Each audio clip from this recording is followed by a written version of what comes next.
a 24-point victory here. I mean, where the hell do we even start, man?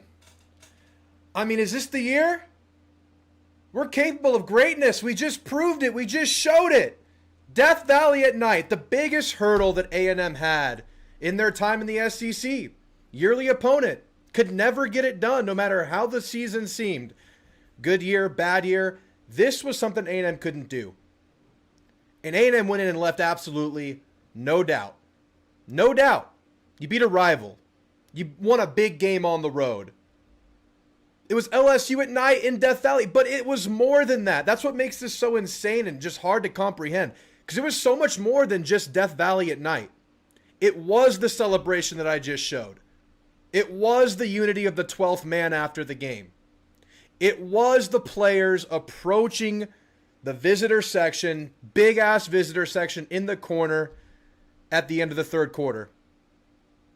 That was like, we knew. That was validation that this team has arrived and they're capable of so much more than just what one win represents. And it was a big-ass win, and we're going to spend all week talking about it because we get the beautiful luxury of a bye week after another big fighting Texas Aggie win. We get to relish in it. Same thing after Notre Dame, man. Just get to enjoy it. Just get to sit back and watch that damn second half about 20 times a day. But, man, there's so many ways you can go with this team. But I have a simple question for you guys tonight. This is going to be a very you-dependent show because I've been on the road. I was in Death Valley. I was driving all day Sunday. I stopped in Houston and found me some Houston fajitas. You know, I got my San Antonio fajitas. I got my been driving, been working today, been working through some kinks in life. So I'm going to give you the floor of this show, and I have one question for you. I have one thing I want to hear from you. Describe this team for me. Describe the 8-0 fighting Texas Aggies. I'll describe them best I can, just right here on the fly. This is a team that goes to work every single day, rolls its sleeves up, and gets better and better and better. I said this in the postgame show. I feel like I didn't learn that much about this team versus LSU. I feel like it was a lot of what we had seen before. But they just did it better. They just improved their craft. Like, you can look at Marcel Reed. I'm going to show you guys a clip. I'm going to drop a show tomorrow that's kind of like a hardcore recap and rehash of the game where Marcel's getting better. But you can look at this team. Same core as last year. Same core of players. You added KC and Craver. That was a big deal. But the same nucleus of your team as last year. And you can go line by line and see where this team is committed to the process of improvement and gotten absolute results in every facet. It's gotten you 8-0. But, I mean, you can look at the O-line. It was good last year. It was like a B-level O-line. Damn elite now. You don't have a slow start to Bowling Green like you had last year as an offensive line. You don't have these bursts of unable to get a run push. This is an O-line that wins at the individual level, that communicates great, and just wins. I mean, your receiver group last year, you were not very fast. You were not very electric. You were not very good. Top 3 unit in the country right now, and ABR's coming on. ABR is going to have his say on this season.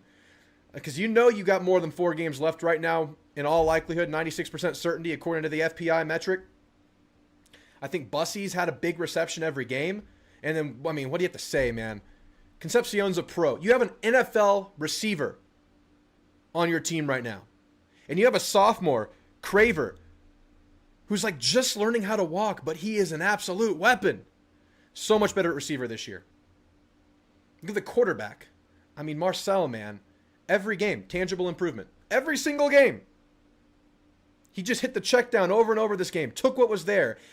And LSU is a good secondary. The best secondary you will see all year. I know Texas will have something to say about that. I think Texas is the best defense you'll play. This is the best secondary you'll play. They got him a couple times. They did.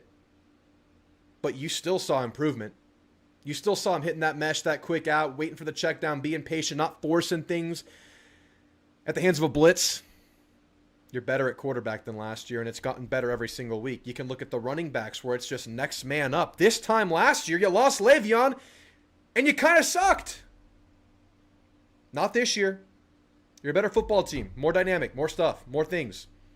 Oh, and by the way, Jamarian Morrow says hi. EJ Smith has had his moment. Reuben Owens is growing. Great time for the bye week for Reuben Owens. A little nicked up in that game. He was there celebrating at the end. You look at the defense, man, and the turnaround there is incredible because you lost 3 to the draft. I mean, they're not here. And you're better. You're better. What? I mean, that's just the Mike Elko, Tommy Moffitt mantra, man. Freaking work, dude. Every game's a lesson. Every practice is a lesson. And this team just grinds. G-R-I-N-D. That was not planned. They do. They do. He explained that a couple of weeks ago, the grind acronym. I don't remember. It was maybe the Rudy's show on Wednesday. I mean, the secondary is obviously miles better. And it's the same players! They're better. They're better. Linebackers. Good. Really good. And you're dealing with people coming in and out. You're so deep at linebacker. Noah Mikael had a tackle for loss in the game. He did. And you're still making mistakes. You can be better. You're better, but you can be better. Especially in run defense. Especially in the gap fit. I'm rewatching the game. Like, I was driving back from the game. It's like an 8-hour drive, but I had to divert and drop my cousin off down in Galveston area.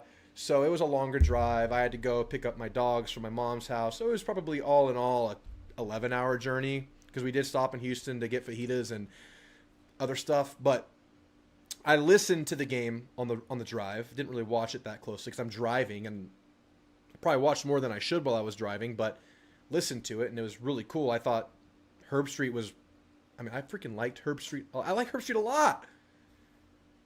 Fowler was great. They gave us our due. They gave us our flowers because we deserve them right now.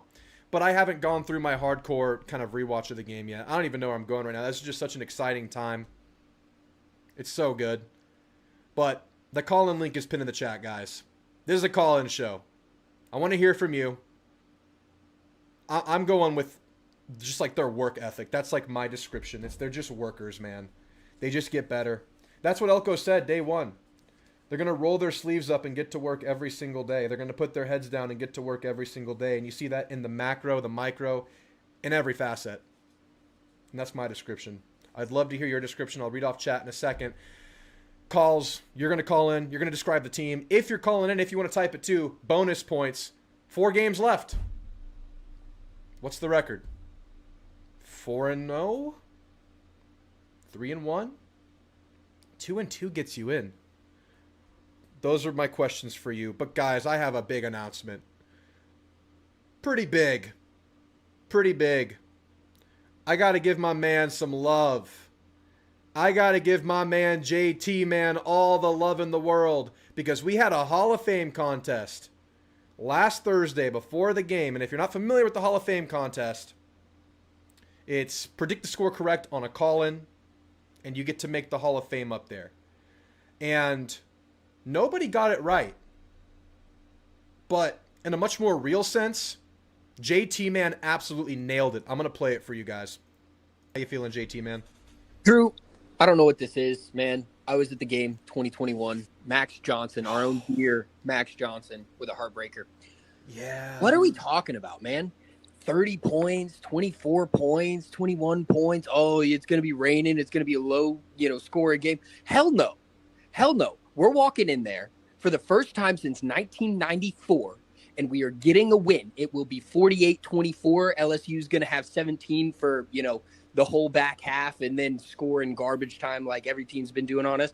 But what is there not to love about this team? What is there to point at and say, hey, that is inferior to what LSU has? I'm tired of sitting and watching all of these shows say, oh, A&M's going to win.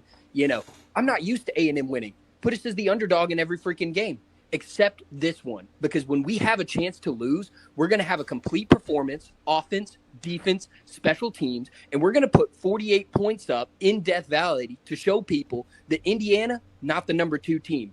Ohio State, not the number 1 team. We deserve to have our name said for the first time since 1939. It has been damn near 100 years since we've been able to wear that national championship title. And by God, we're going to have it in Death Valley this weekend. So my final score, 48-24. I will be on your board by the beginning of next week. So love it. I expect it. And I don't think I have anything more to say to that.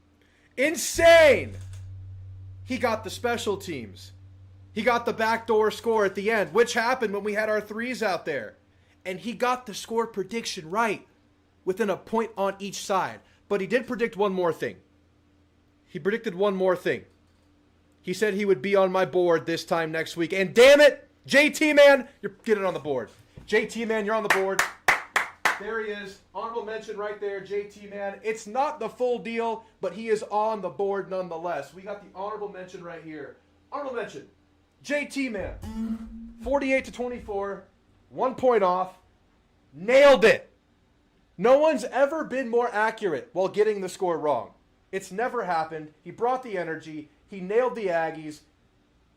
We didn't believe him. I thought, we're being a little optimistic here, but man, I doubted the Aggies. And you know what, JT, man, I'm going to send you one of these Marcel Reed limited edition cards from the Notre Dame moment.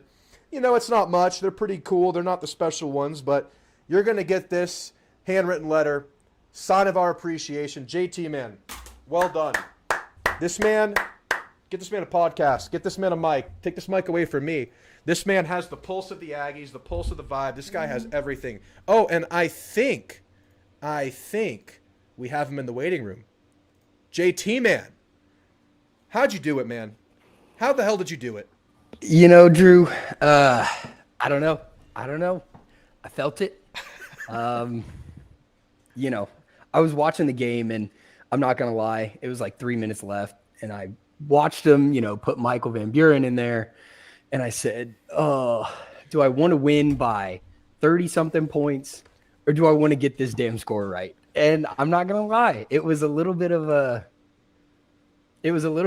both, I guess. You couldn't lose in that situation. You were in a no-lose scenario. Exactly. It's like you hold them under 20, or you get the score like pinpoint. Yeah. So, no, I mean, it's just I kept watching and I kept hearing, and kind of said it in the video earlier. It's like there's so many good things to love about this game. What I really took away after the game, aside from the win, was everybody coming into the tunnel after the game. How'd you do it? How do you feel? Whatever. Every single one of them was saying it's a brotherhood. Yeah. It's a brotherhood. It's the team. It's us. Marcel went on a call with Herb Street the other day. Yeah. Or I guess today. And he's like, yeah, just sit, wait your turn, be a brother. And that's the number one thing I think this team has going for it. The culture that Mike Elko brought to this team has been what we needed. Something we haven't even had since Slocum. Yeah. Cheryl. I mean, I don't know. Cause you can look at, obviously Jimbo, you can look at Sumlin, in the past, since we've been in the SEC 13 years, we haven't had that. And so just kind of like thinking about that. And one more thing, when Des Ricks was penalty ridden, he kept getting in their faces all night. The last drive that Ricks was in, and he, got a good stop over whoever, and he was going to chew him out and, get in his face and everything right when he hit the ground.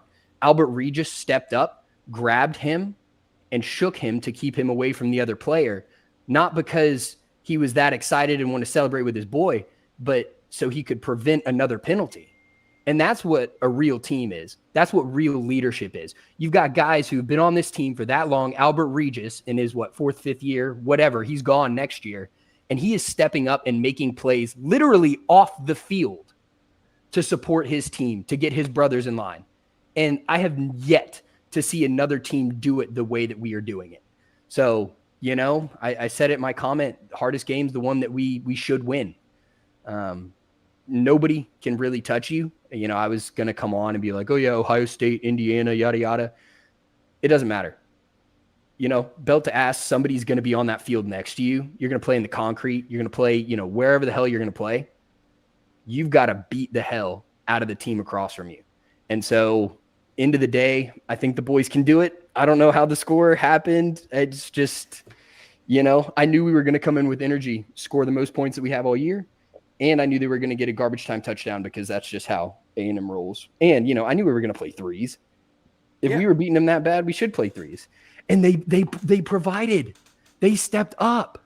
I know that they got scored on, but like you can't look at that last two drives, the last offensive drive and the last defensive drive, and say that you weren't surprised and, you know, inspired by what's coming next. I know, man. I mean, I think culture is like a really elusive buzzword, right? That's something that's like lurks in the shadows. It's something that is not readily apparent to you when you're watching a team, because maybe you don't really notice it until it smacks you in the face if you're observing it. And I think everything you said depicts what culture is for a team. It's Marcel Reed just, you know, on the spot on an interview. He's going to say the right thing, but absolutely nailing it. You wait your turn. You build your team up. You take the reps and you get better. Or if it's Regis pulling Ricks away. And that was a huge hit. I don't know which play you're talking about, but on that last drive, the ones were out there. Ricks absolutely stuffed Trey Green on the sideline. Yep. The biggest, baddest mother licker out there, Trey Green. I mean, an absolute monster in lowly Des Ricks, who had himself some moments of roughness in this game. Stuffs him. That was cool. But also just Regis pulling him off. You can look at this running back room and a guy like Amari Daniels, who had a big role last year. He was like the last man standing in the room. But now the room is healthy, even without Le'Veon, and full of energy and full of guys that can fill roles. And Amari has his very defined, carved out passing down roles, third man spell role on like the non-passing downs. And I just see him hyping teammates up. I see freshmen stepping up. I just see a connectiveness between this team that is maybe uncommon at this level of football, especially with the revolving door nature of the transfer portal era of football that we're in. But JT, man, you called your shot. You didn't nail it, but you absolutely did. I'm going to DM you on X. I'm going to get your address. I'm going to ship you a gift, and you're on that board forever, man. You nailed it. Man, I'm so happy. Appreciate it, man. Loving the show. Love what you've been doing. So keep it up. And bye week. We get to chill. We get to watch everybody else be anxious for a weekend. So see how it goes. Love it, man. All right, JT. We'll talk soon later. Appreciate it, man. Bye. Good stuff, man. What a guy. JT, man, guys. Round of applause for JT, man. Y'all throw all of your question of the day answers in the chat.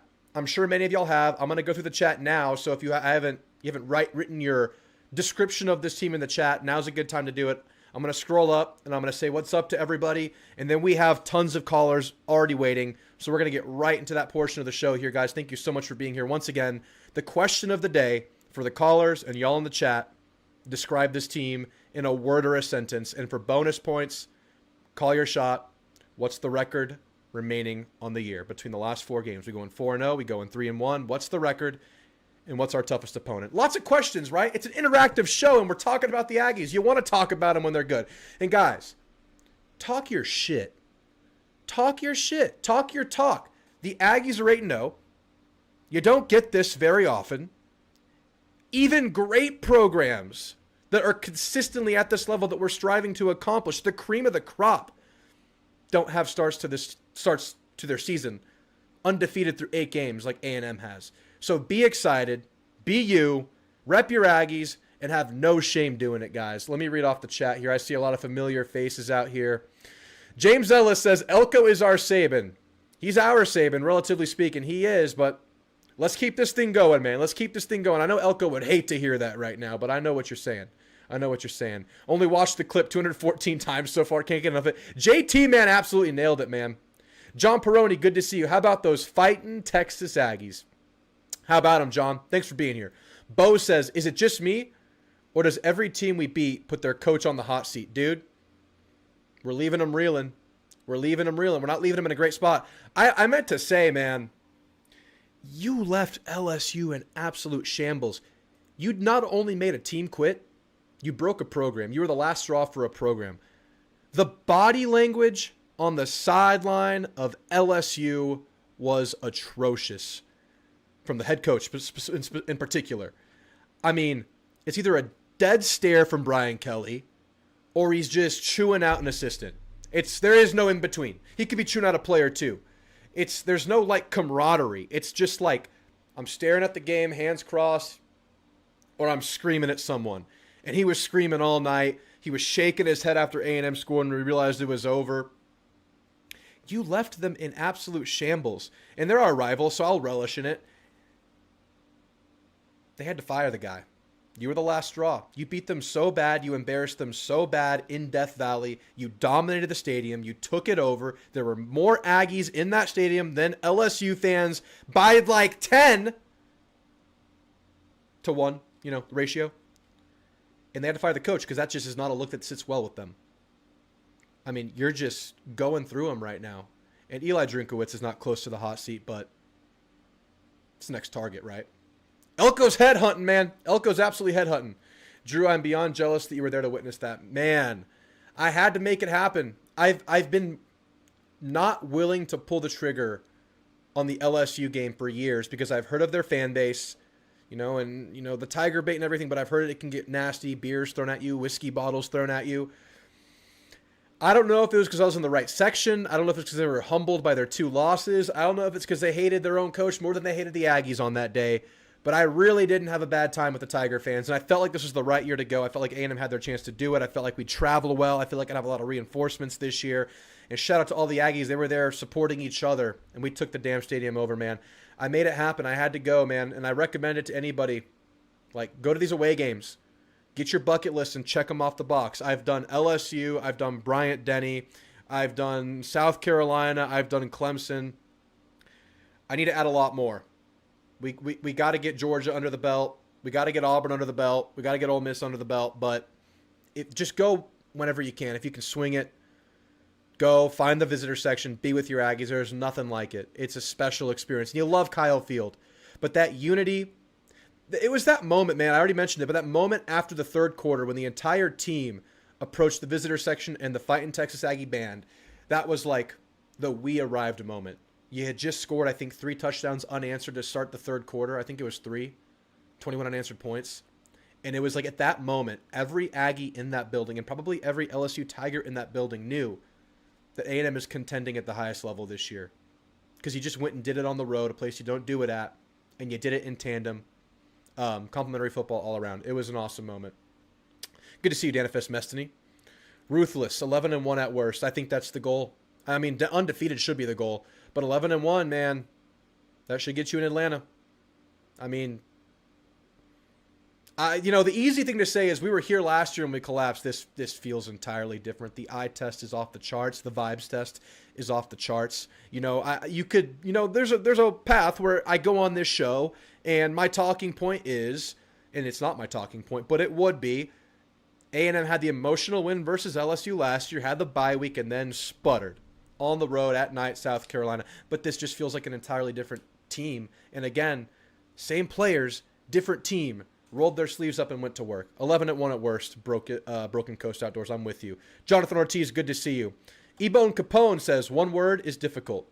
Together and goal-focused, determined and tough. They are difficult to handle. That is absolutely right. But it is difficult to describe them in one word. Together and goal-focused is very true. They are absolutely goal-focused, and they are understanding what it takes to get there, and that nothing comes quick. They are trusting the process. They are attacking every rep of every game. Down to when you're up 35-0 in the second half, you're still attacking, and stealing their soul. That's accomplishing your goals. Your goals aren't just magically accomplished the day you win at the highest level. They're accomplished every rep along the way, and the team understands that. And yes, they're determined and tough. It takes that to be that. This bye week is at the perfect time. 100% it is. You get to regroup. You get to add to your scheme. You get to scheme against a team that, you could argue matches up pretty well with you because of their running attack, and that's where A&M has struggled this year. And I expect A&M to come out very well prepared for a running attack. I do.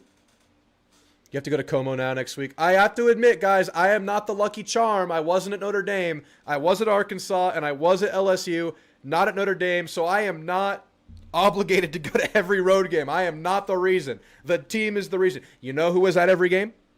You know who's at every game? Matt Salvaggio's at every game. He's the lucky ticket. Ebone Capone says 12-0. Bask in the glory, says Thomas Leff. I'm basking, man. I'm here basking with y'all. Let's get this chat to 1K. We're at 100, man. I'll take 100 on a Monday night, guys. Thank you so much for being here. Drop a sub if you haven't. Drop a like if you haven't. Shout out RHOBACK. This is a RHOBACK shirt. They make a great product. Link in the description. Discount code is in the corner. Y'all are awesome. On TV, they just zoomed in on the Aggie band when they chanted Fire Kelly. Yeah. Determined and together, says Jack Buckus, 100%. Tommy Moffitt has changed our locker room. Yes, he has. Violence. It is a very violent team. And that goes from the receiver group. They're out there blocking, getting vicious. You know, you have Mario Craver, your smallest player on the team that plays, basically, out there lead blocking for ABR on that play, laying out, moving AJ Halsey. Everybody's vicious on this team, man.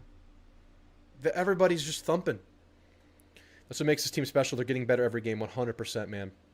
We're stronger, faster, and have more stamina. It's our strength and conditioning, says Bo. It really is, man. We just get better every series, it seems. Austin Aggie, good to see you. In an era of NIL, transfer portal, and focusing on yourself, this team is selflessly fighting for each other. It's insane to see. And that's what happens when you just have everybody buy in. There's a clear buy-in. You got everybody to come back. Like, you lost Noah Thomas. You lost some depth pieces. But the core of this team came back together. And a lot of these guys have been together a long time. And credit to the guys they brought in. Great scouting, but just great dudes. KC, you know, obviously leading. Craver. We heard Marcel talk about today how Mario Craver, even on his bad days, is one of the best vocal leaders on this team. And that's an incoming transfer portal player, sophomore. You're getting leadership from a guy like that. That is amazing, man. They do fight for each other. That's very clear. This team improves every week, says Annabelle Collins. Good to see you. They are hungry. They play with heart. A very hungry team. And as long as they keep that hunger, that drive, they can go as far as they want. They can go as far as they allow themselves to. There is no limiting factor for this team besides themselves. There really isn't. Tommy Moffitt needs a raise. Give him a raise, man. With all these job openings, give Tommy Moffitt a raise. ABR's going to have a 100-yard game at some point this season. I'm with it. And Bussey's going to have a big moment this game. I don't know if Bussey has a 100-yarder coming up. I know Bussey will have some big receptions. He has a big one every... It seems like he's had a big reception every game. It's just stringing those together, which is hard because you have two guys that need the ball in their hands consistently, right? I mean, you don't... I feel like we could get Craver the ball more. I think that could be a goal for Missouri. Let's get Craver more involved. And KC, man, is just cleaning up shop. KC, I'm going to keep describing KC as we have a Debo Samuels. We have a NFL receiver on the team right now. That's what you have in KC Concepcion. And that goes for route running ability. That goes for hands. That goes for like craftiness and feel, like on that second touchdown that Marcel Reed threw after breaking a tackle in the backfield. I mean, it takes a pretty veteran and smart receiver to come back to that ball as aggressively as KC does to help Reed out throwing that ball in traffic. So you're getting the pro kind of moxie and just gamesmanship about him. Pro level route running, strength for the side, like a strong, wiry, strong build. You got these guys, man. You got these guys. We're about to flip some commits. I mean, anyone that was visiting LSU that game, were they really getting the LSU pitch? Or are they getting that Aggie pitch, man? I mean, I don't know if there's a better recruiting tool out there than how you just took over Death Valley and how you just dominated a program. You little brothered a program in one night. LSU's a great program, but for one night you little brothered them. You absolutely did. You made them look small and you looked like the king. That's going to help the immediate recruiting a lot, man. And in an away game, I guarantee you that game was worth multiple commits, Bo. Great point. Moffitt needs a street named after him. Amen. Jay Paul says, hopefully Moffitt doesn't go back to LSU with the new coach and those people still there. We'll see. Give him a raise. Give him a raise. Make him stay. And I'm sure he's buying in here. He's becoming an Aggie, man. Tommy Moffitt's an Aggie now. He is. I'm not worried about it till it's time to be worried.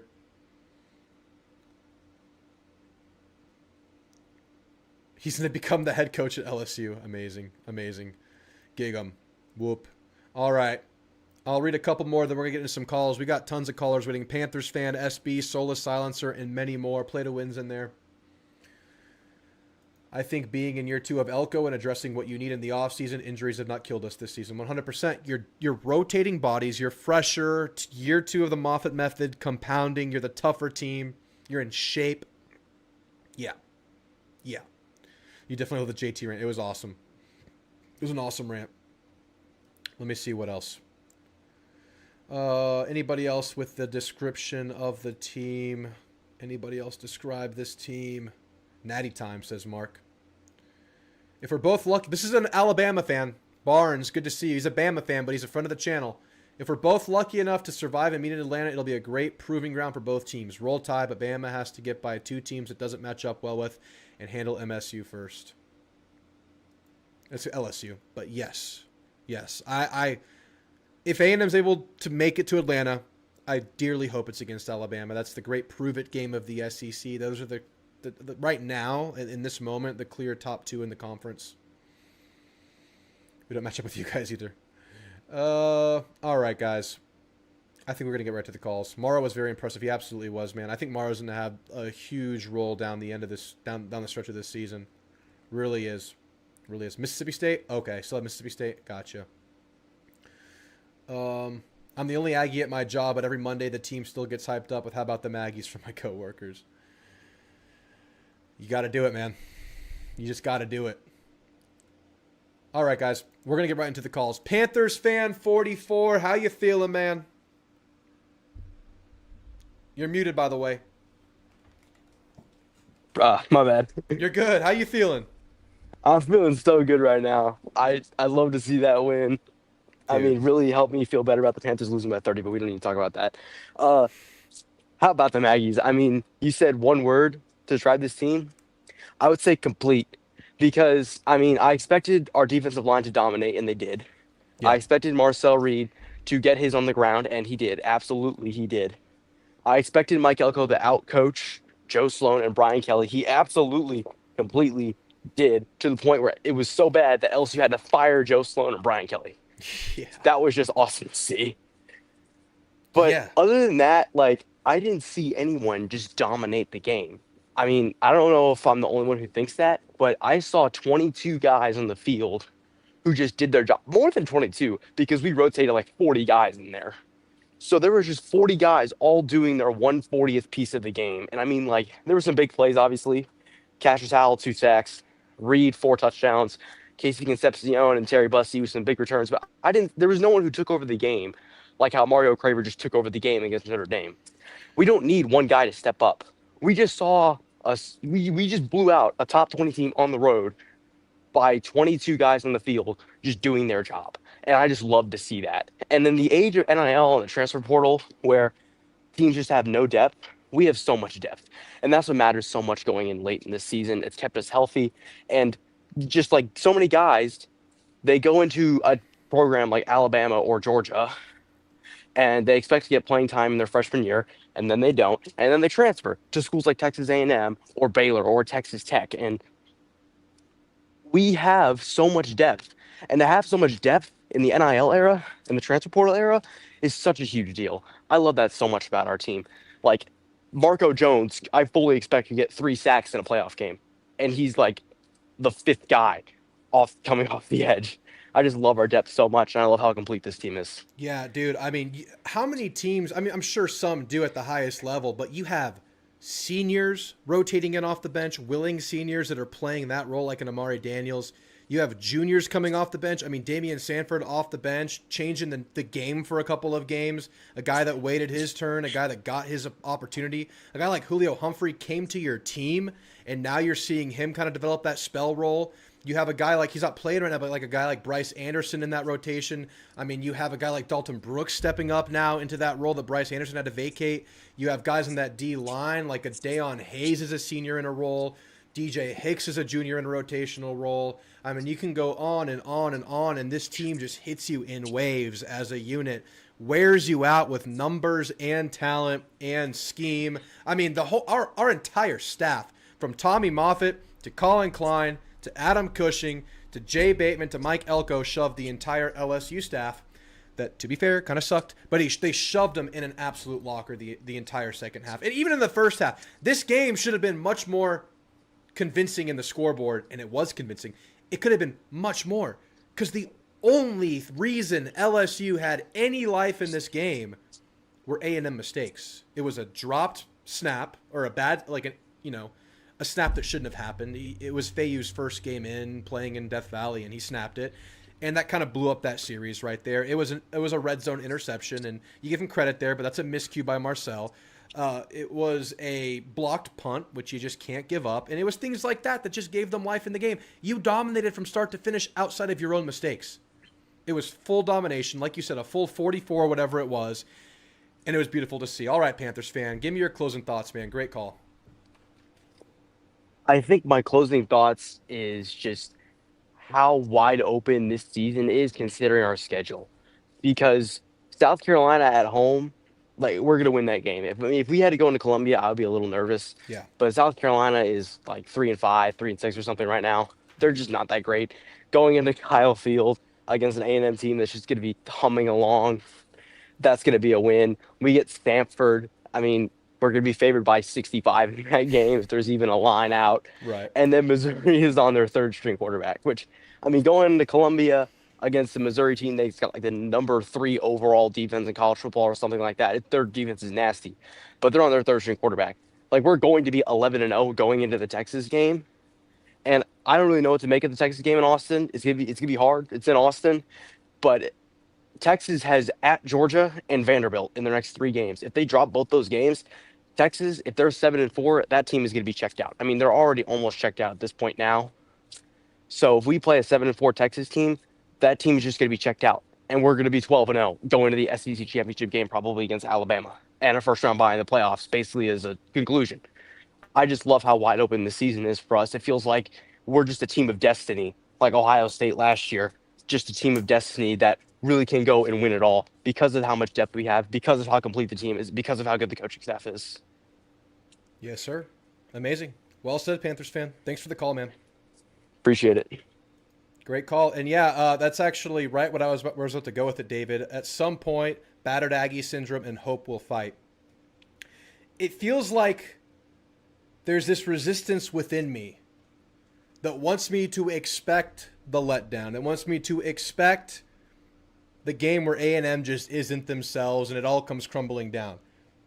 That I feel that call, that pull within me. But what I have seen and the evidence that is before me tells me there's no fucking way in hell that happens. This team is absolutely playing lights out, hard work, together. That is not something I'm worried about right now. Now, another team, maybe a team has a good night and you're just, a bad matchup. You're not playing well. I don't see this team just bending over and not showing up and having the battered Aggie syndrome game. I think through 8 games, we're beyond that. That's what I truly think right now. So even though I have that pull to BAS and slipping up a game you're not supposed to, I think this team, I think that was Elko. I think that's why Elko was brought here. I think he was here to get you over that, at least that hurdle. And if you match up with a great team and they beat you, so be it. Maybe there's a team with more talent out there. Maybe. I just don't see you just letting up like that. I just don't see it. I mean, I could be wrong, but I don't see it. SB, man, how you feeling?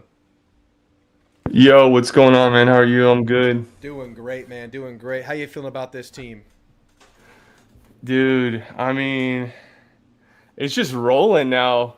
It is. Like, Cassius Howell looks amazing. Like, I mean, everything looks good. And, I'm just hoping, I don't know. Like, I just hope, we just continue to roll. And, I think I told you before, I thought Mike Elko matches up well with Brian Kelly, and I think he also, because he has a history, obviously, he coached under him. Mm-hmm. And then I think he also matches up well with Drink. And then I guess their quarterback's hurt now. So I'm honestly seeing an undefeated season now.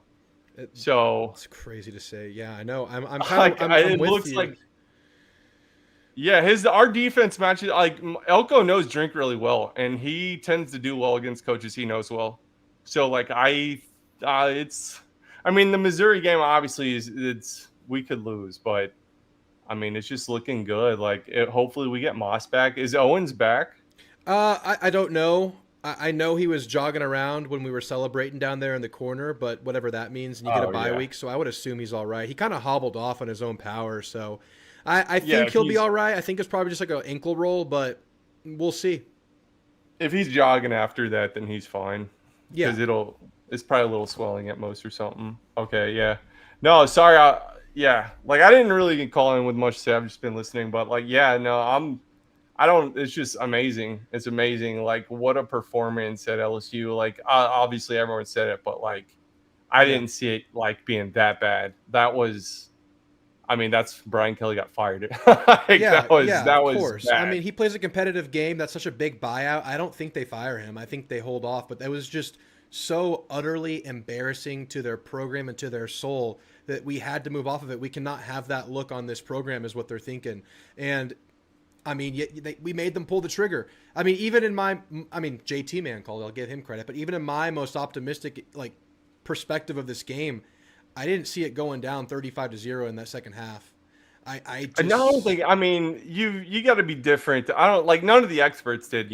yeah. Like no one saw that, and they have a history of performing really well at home, and they do have like a talented team. It's just their coaching was that bad. But I mean, I guess the last thing I'll say is just like because I don't like man, what just Elko has totally flipped his program and like just like the game management has been so good. Like there's not a lot of complaining about like the way we're handling the clock and timeouts and like not able to like get people in and out. We don't have a lot of like 12 men on the field penalties and stuff. Like it's just like things have been cleaned up so well within this program. And other than we do have a penalty issue.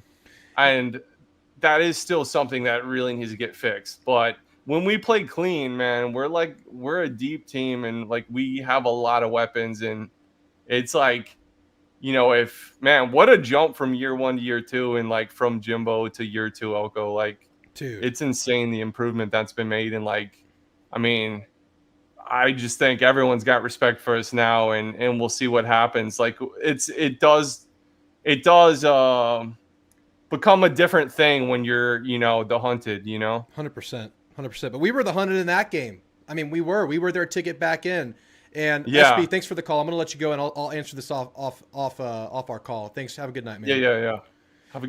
Later, man. But that was the game to let up. That was the game where I felt like you were the hunted team 100%, and you didn't really have to win it. It wasn't like that must-win urgency factor in this game, because you could have lost that one and even still had one more mulligan the rest of your season.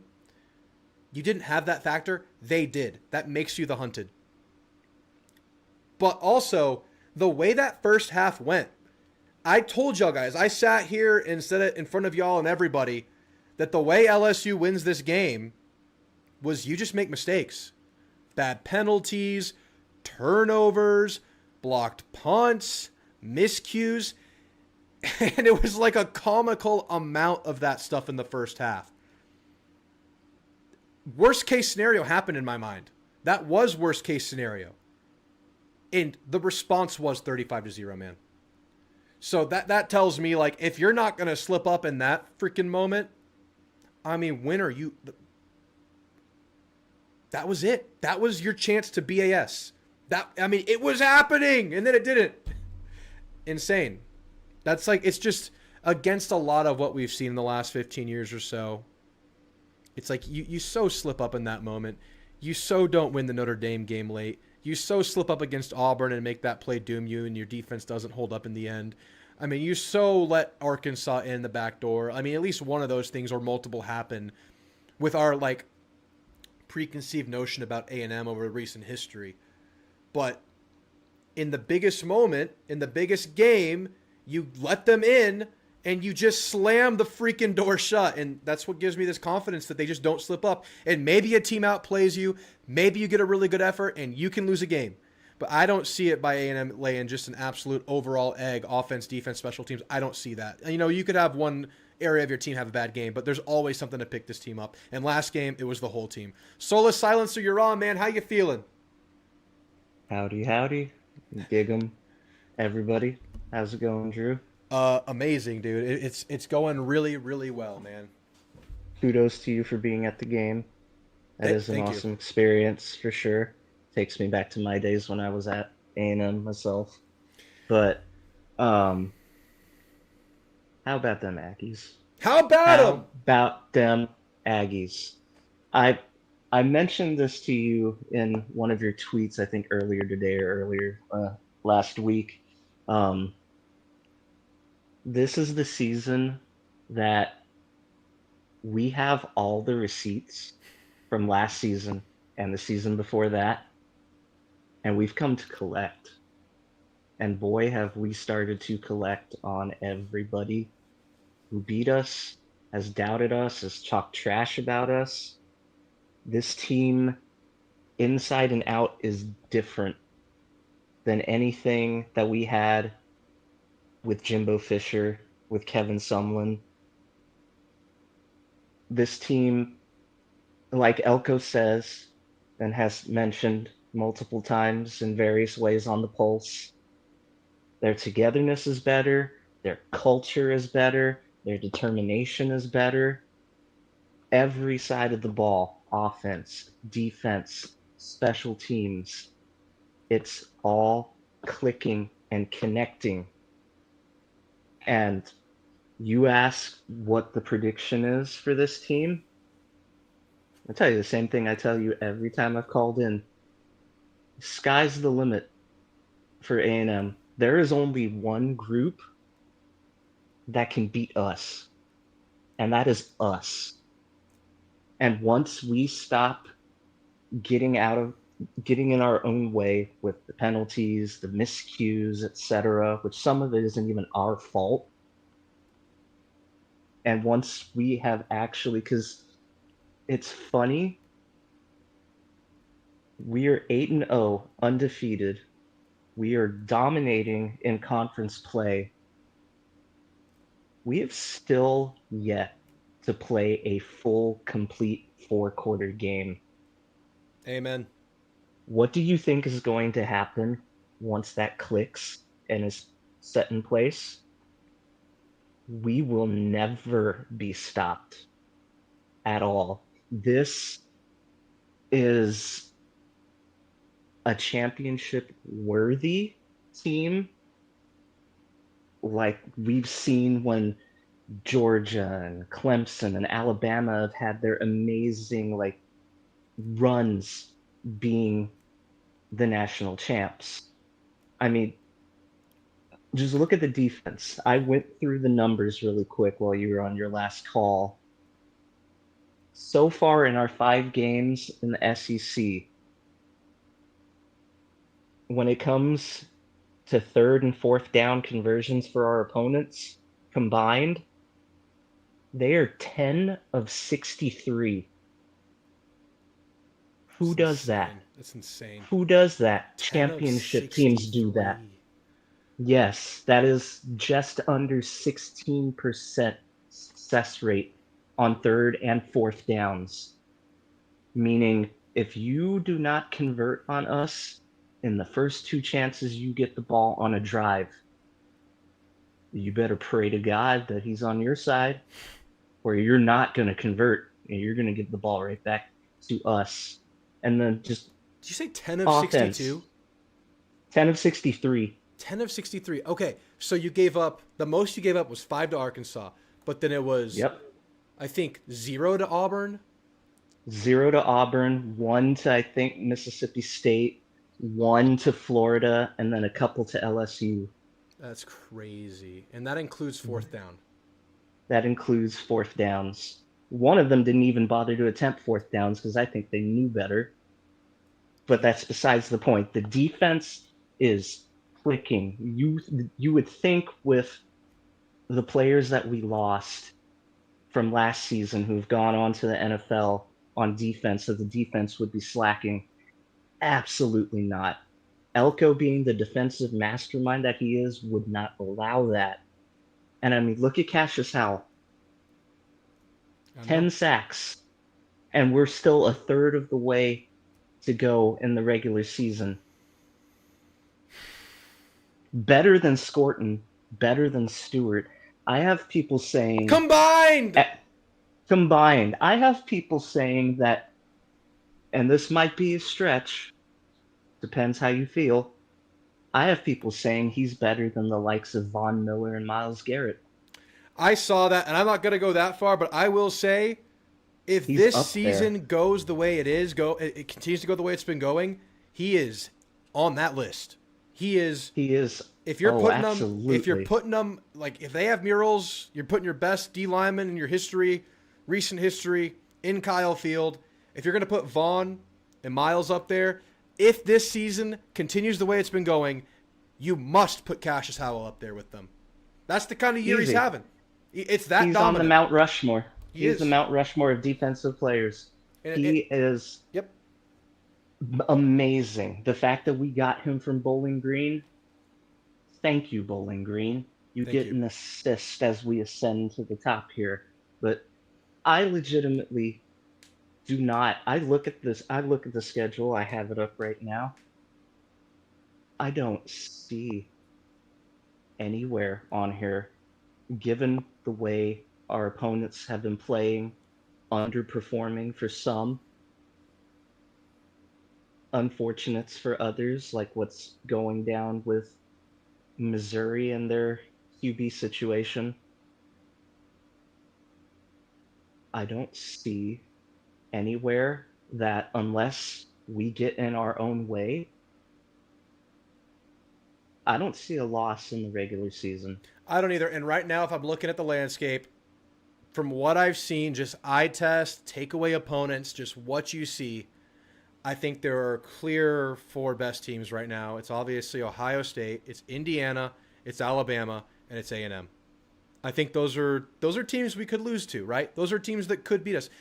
But that's late in the season. No one in the regular season, if both teams just play their game, no. A&M is too complete. A&M has taken too many receipts. I like that you said that A&M took receipts. Because every time, well, oftentimes, people get asked about the past, and this even pisses Elko off. But you hear Reed talk about the Vegas Bowl last year, how they didn't finish the season. And whether those are receipts they want to showcase to the world or just want to draw upon for the lessons they've learned along the way and whatever intangibles it gives them, oh, they're very well aware of their past and their receipts. Some of these guys are very, very well aware of the end of the Jimbo Fisher era. There are some 22s left. The 23s were here. 24s are recruited by him, and they understand how that thing went down. And shoot, the entire team, for the most part, understood the way the end of last season went. And that is absolutely part of the freaking story, man. That's part of it, Solar Silencer. Well, all right, man. I'm going to have to call it there. I got a lot of callers waiting. Great call. Hope to hear from you soon, man. Good talking to you. Absolutely. Likewise. Gig 'em. Gig 'em, man. Oh, okay. How dare you make my Brutus name? That's just automatically happened, Mr. Brutus. I hope we get to play y'all. I really do. I really do. I really hope we can use just, you know, the show that would be our offense. It's so complete against your defense. It's obviously, I mean, right now the best in the country. That would be so fun. That'd be so fun. I don't know if it's going to happen. A lot of things have to line up, but I would love it. You smash the like button. I hope you do. Thank you for doing that. He says you're a complete team. They're for real champ game participant material. I like how you don't say championship material. I like the gamesmanship, Brutus. Bring it on. I'd love to play y'all. It'd be a great show. I think our defense is super good, but in a different way than your typical elite defense, like an old school UGA, but it's extremely opportunistic, and the pass rush is insane. It's opportunistic in its pass rush and its big plays and its TFLs. We're not a turnover forcing unit, but we're still wreaking havoc and dominating, but we're just doing it with third downs, right? That's just our game. And if you hear Elko or Bateman, who talk today, talk about third downs, they take damn pride in how hard they work and how much they scheme up for third downs, how their Monday third down meeting and their Monday third down practice periods are just something that they live and die by. It's a third down team. Jay Bateman said third down's the only down. That's what Jay Bateman said today. So I'm going to kick you out of the room so more people can get in here. You can jump into the show in the YouTube stream. I'm just going to kick you out to have more room in here since you already called. Play to win. How we feeling, man? Hey, Drew. Feeling like 8-0. Oh, yeah, baby. That's right. That's right. That's how I'm feeling, 8-0. I'm going to tell you something. There's a magic at College Station. It's in the air. It's an atmosphere. I feel it's like all around me. And I'm like, dude, this thing's getting ready to, well, I don't want to really jinx nothing, but I just see W's. Something tells me we're going all the way. We'll wait and see. But I mean, as far as the regular season, yeah, 12-0. I'm pretty certain, I mean, I don't know why South Carolina, that does bug me a little because and there was another caller. It might have been Lash. One of them, I don't know. He said that was one of his trap games with SC. So hopefully not. We just go all the way and just went out. But as far as the game with LSU, yeah, we fought through the second quarter and all about it. We saw the game. You were there. And hey, I have a question. Did you have to drive over there and then drive back home? I did, but I stopped halfway there at Houston, hung out with my cousin, took him to the game. So I had a broken up drive on the way, but the way back was a long drive. Yeah. And I drove there and back from Fayetteville last week, which is even longer. My back hurts, man. Yeah. My back hurts. That's what does it, man. That long drives. And well, sometimes it gets my legs. Neck. I got a stiff neck, man. Yes. And it was kind of like what I said the last show that we're going to have to level up, and that's what happened in the second half. We leveled up and we played championship football. Yeah, I mean we ran that football down their throat, and we just basically told them, you can't stop us. Oh yeah, that's what we said. You can't stop us, and we just we made fools of them. I hate to say, yeah, little brother, yeah, I heard that too, and. We just had a great. It was a great team effort. Man, we got a better defense, and I'll tell you what, they shamed my A&M defense shamed me for what I said. I said, if we had Nick Scorton and the other two, went to the NFL, how great we'd be. Oh God, and I might have already mentioned this on another show, but man, I'll tell you, they shamed me, and it's well deserved, because I just should have never. I regret saying it. Okay. Dude, Cassius Howell is giving us more productivity than Scorton and Stewart had all year last year. All year, yes. All year. And this was the case like 3 weeks ago. And then you're getting stuff, incredible penetration from DJ Hicks. Albert Regis getting after it. Deion Hayes is getting after it. TJ Searcy had a sack last game. Ryland Kennedy had a sack last game. Marco Jones is coming on. I mean, this D-line, man, you were right to question, right? You lose 3 guys to the NFL. That's something to look at, but look at him now. At the same time, you get shamed because of what you said, and now you regret it. So. Yeah. I wish I never would have said that. Yeah, I know. Yeah, I regret it now. Hey, but another thing, too, I want to stick to my guns about what I said, I think, in the first show. I said that we win the SEC championship and Marcel wins the Heisman. That's the 2 things I said. I stepped out and said it. So I'm sticking with it. And I think we will. I think we're probably going to meet more than likely Alabama. Hey, that's fine with me, man. If it's them, all the better, And then we move on and, on through the brackets and ended up in the Natty. And I'm thinking, and I think James Ellis said that I saw his post or when he commented about who was going to be in it, Ohio State versus A&M. Yeah. I'm all about the hype, but let's beat Missouri. I don't anticipate a slip up. We had the game to slip up versus LSU, and it didn't happen just based on how the first half went. I trust this team not to do it, but the football player in me is just like focus on the next one, and they'll get you where you want to go. But again, I would love to see A&M play Alabama. I would love to see A&M challenged by the best out there. That also includes Ohio State. I'd love to play Bama, Indiana, Ohio State on the path to a championship. That's the dream. Beat them all, but beat freaking Missouri. Meet them in Columbia and strangle them again. All right, play to win. Closing thoughts. Give me your last thoughts here, man. Well, we just went out, and I think we will. I really feel the thing was with LSU, we had a bad second quarter, but when we came out in the second half, we didn't blink. And we kept playing great football. We started playing great football and outscored them like 35-0. In the 2 games that we played LSU this season, last season, we've outscored them like 66-0. It's crazy, man. That's it's either 66 or 60-0. It was something astronomical. That is hard to believe, but that's the kind of game that Marcel had when they put him in. And then, last year to sub for, and then he did a great work. And then he did it again this year. You would think they learned their lesson. They did not. They did not. They did not. Marcel just did it again. It's crazy. Yeah, he ran all over him. So anyway, let's see how it ends up, and hopefully we're gonna have a show next Thursday. Yes, not this Thursday, but next Thursday. I'll probably go live Saturday, and then we'll definitely have a pregame show for Missouri. So I'll see you then. We'll talk then. We'll get you back in that running. See if we can get you on the board again. Okay, buddy. Thanks. Talk then. All right, later, man. Yeah, man, that's crazy. 2 years in a row, LSU just can't stop Marcel Reed, and we didn't blink. We didn't blink in that second half, and we could have, man. We were in a bad place. But not only did we not blink, we had insane people eyes staring right at Brian Kelly and LSU, like we were like looking at him like some crazy guy with a twitch. Like more than not blinking, we had caffeinated eyes, man, and we stared them right down and strangled them and ended that version of their program. And for one night, LSU is really no one's little brother, but for one night, we made them look small, real small. Caps, you're on. Caps, how we feeling? Hey, what's up, dude? What's up? Oh my God!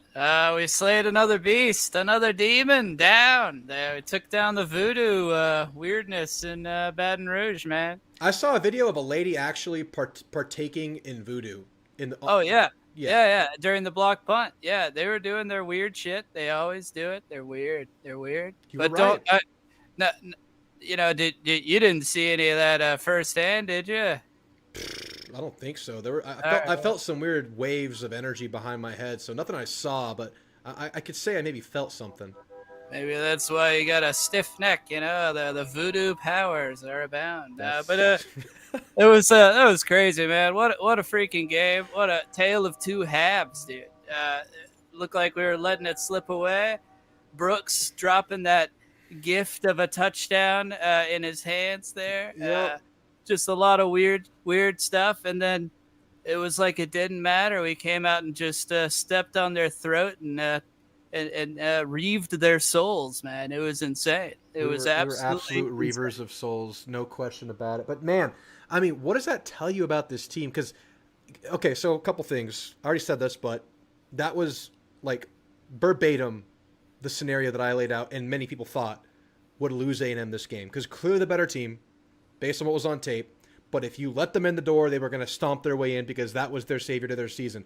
And you did, but then you reaved the souls. Like, what does that say about this team going forward? Because to me, like, what I'm reading and what I've kind of been going through this with the last few callers, like, that alleviates a lot of anxiety about this team for me because that was the moment to slip up.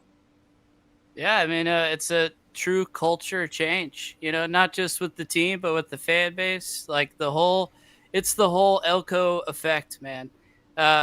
There's not a situation where this team feels like they're out of it ever. I mean, that's pretty clear. And it's as long as they don't step on their own toe, they're gonna go all the way, man. It's kind of a weird. We're not familiar with this kind of thing, man. It feels weird. It's weird, dude. Dude. It's weird. It's weird. It's weird, dude. But it feels good. It feels good. I don't know what I'm feeling, but I like it. It's cool because, like, a lot of times you're like, on paper you're like, if we just do this and this and blah blah blah, and we can do really well. And then you see the final product, and you're like, why didn't we do any of that? With this, it's like, this is what we should do. Then we do it, and it works, and everything makes sense. It's weird to have a really well coached team because stuff just makes sense now. It's great. It's a great thing. It's fantastic. And you know what? What made a lot of sense in that second half? Just running the freaking ball. I mean, yeah, you had some success passing, but that's kind of LSU's bag is pass defense, right? Like they have some good players out there, and they're going to make some plays on you. Marcel Reed's still developing as a passer. Looks pretty good. But it made a lot of sense for Colin Klein and Mike Elko just to go with quarterback run, zone read, get two running backs out there, do some deception, make them look really silly along the way, because that's what LSU, that's where they're weak. So you just went to the path of least resistance, and then you dominated on defense, and it was great to see. How else are you feeling, Caps? Keep talking. Oh, man. I mean, yeah, you did it with your, third best running back, and a true freshman, Morrow, who just looked absurd. I saw the stat where it's the first guy since A-Chain to get a rushing and a passing touchdown in the same game. Like, this is more than just a complete team. Yeah, the coach is incredible, but like you can win in 7 different ways. I mean, we've seen it every single, the defense, offense doesn't show up, so the defense wins the game. or the defense doesn't show up, the offense wins the game, or we can't throw the ball, so the running game wins the game. I mean, it's just over and over. How do you stop a team that can do everything well? I don't know. Clearly, no one else does. So, hey, this is, and now you're going into Missouri with a true freshman quarterback, their third string guy. Oh, dude. I mean, I was actually more worried about Mizzou than LSU. And I don't know if I'm worried about that anymore, man. I don't know. Yeah, we'll see. We'll see. They got a few weeks to get ready, but I think I'm going along those lines. It looks a lot more manageable than before, but still going to have some work cut out for us. But Caps, the chat, they're saying they love you. What do you have to say for yourself? Bro, I freaking love Caps, says Arrow Finch. I like the way this caller talks. I love this fucking caller, says Red Leggett. I mean, what do you have to say for yourself? Thanks, guy. All right, well, yeah, but what's really weird is that we actually have a setup where when we go into Austin, the game doesn't even fucking matter at all.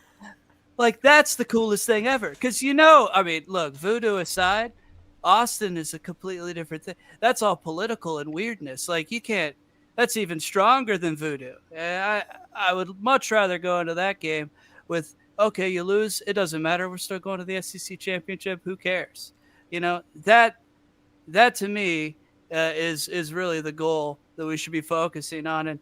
And, South Carolina, they look pretty good against Alabama. I don't know. Sometimes it's not who you play, but when you play them. We're playing Mizzou at the right time. We may not be playing South Carolina at the right time. I don't know, man. Anyway, but yeah. How do you feel it, man? How is it? Did you stay for the end of the game? Did you see? Yeah, I couldn't leave, man. I was paralyzed. Like, I mean, you've been to sports. You've been to some sports games. You just know there are a couple that you'll never forget. There's like those experiences where the game just plays out like a storybook, and then the crowd is awesome, and you just can vividly remember every moment. You can remember the feeling. And this game stands above, I think, pretty much every game I've been to. And it was more than just beating LSU, like I said at the top of the show, man. It was just like that feeling with the team where they come to the corner and you just get that monkey off your back. But also you validate to yourselves that you are that guy. You are that guy, pal. That was that moment. At the end of the third quarter, it was so special because, Concepcion is like ran from the sideline all the way to the band, essentially. Like, he's within 10 yards of us, and he's screaming at us, pumping us up. And just to go into enemy territory like that, I don't know. I mean, some of y'all will get this reference. It just felt like we were in Helm's Deep and we won. That's what it felt like. Yeah, and well, a special feeling. The second half, man, I don't know if you've seen the actual TV broadcast, but it was basically an ad. There was a really effective graphic. If there's a NIL or whatever, a transfer player wondering, I don't know, can they develop players? And then they had this thing of like, oh, look at Cassius Howell, and in every metric he's improved by an insane amount. I think they had something like he jumps 10 inches higher than he did before. What the fuck is that? I know. But he's like 50 pounds stronger on bench, 75 pounds stronger on squat in one off season, going from like junior to senior year, where you typically see a little bit less development as opposed to like underclassmen. It's just insane. Yeah, dude was playing on Wednesday nights, and now he's playing in freaking Helm's Deep. Like, it's pretty cool. So yeah, if anybody's on the fence, man, and Lamar Brown was there, come on down, buddy. Like, I know you're a legacy LSU guy, I get that, but do you really want to go through that? Do you really want to do that? I don't know, man. I don't know. Yeah, they're really gonna have to get this coaching search right after this debacle and how it just went down, and where Lamar was standing and where a lot of the LSU visitors were standing. I mean, the student section vacated, and nothing but the sparse Aggies sprinkled in between remained. And those Aggies engulfed the player visitor section for the LSU side. So we had like the visitor section proper with the band where I was in one corner. And on the other corner, where the LSU student section used to be, lied a few more LSU students and the LSU visitors, and that became an Aggie section. So, maybe they felt like they were part of it. Maybe this was more of an Aggie visitor list than an LSU visitor list. Maybe it's flip miss. But all right, Caps. One last word. Closing thoughts, ma'am. Well, I'm just glad you went, dude. Way to do that. I'm sure you're on the fence maybe a little bit with the weirdness and LSU and all, but are you really not going to go to the Missouri game? I mean, really, you gotta be the reporter on the field, buddy. Like we got to get the first hand look at it. I have an idea. Caps, I have an idea. The reason I'm not going is just like I got a budget at some point. I've been at 2 road games in a row. I freaking got married this year. I went to Cabo this year. Like, it's done. We're done. But come on, RHOBACK, sponsor this guy. RHOBACK, help me out. RHOBACK. Hey, y'all go to RHOBACK. Help me out here. Anyway, how about this? They got this thing called what's it? Not SpaceX, not X, not Twitter. What's it called? Starlink. Starlink. Oh yeah. They got Starlink. Let's say I smuggle a Starlink into my bag, into my pocket, go to a game, and I live stream from the game. How does that sound? I could do a watch party from the game. Oh, okay, yeah. Couple that with those Meta glasses, you know. There you go. I can wear a hat with like a webcam facing me.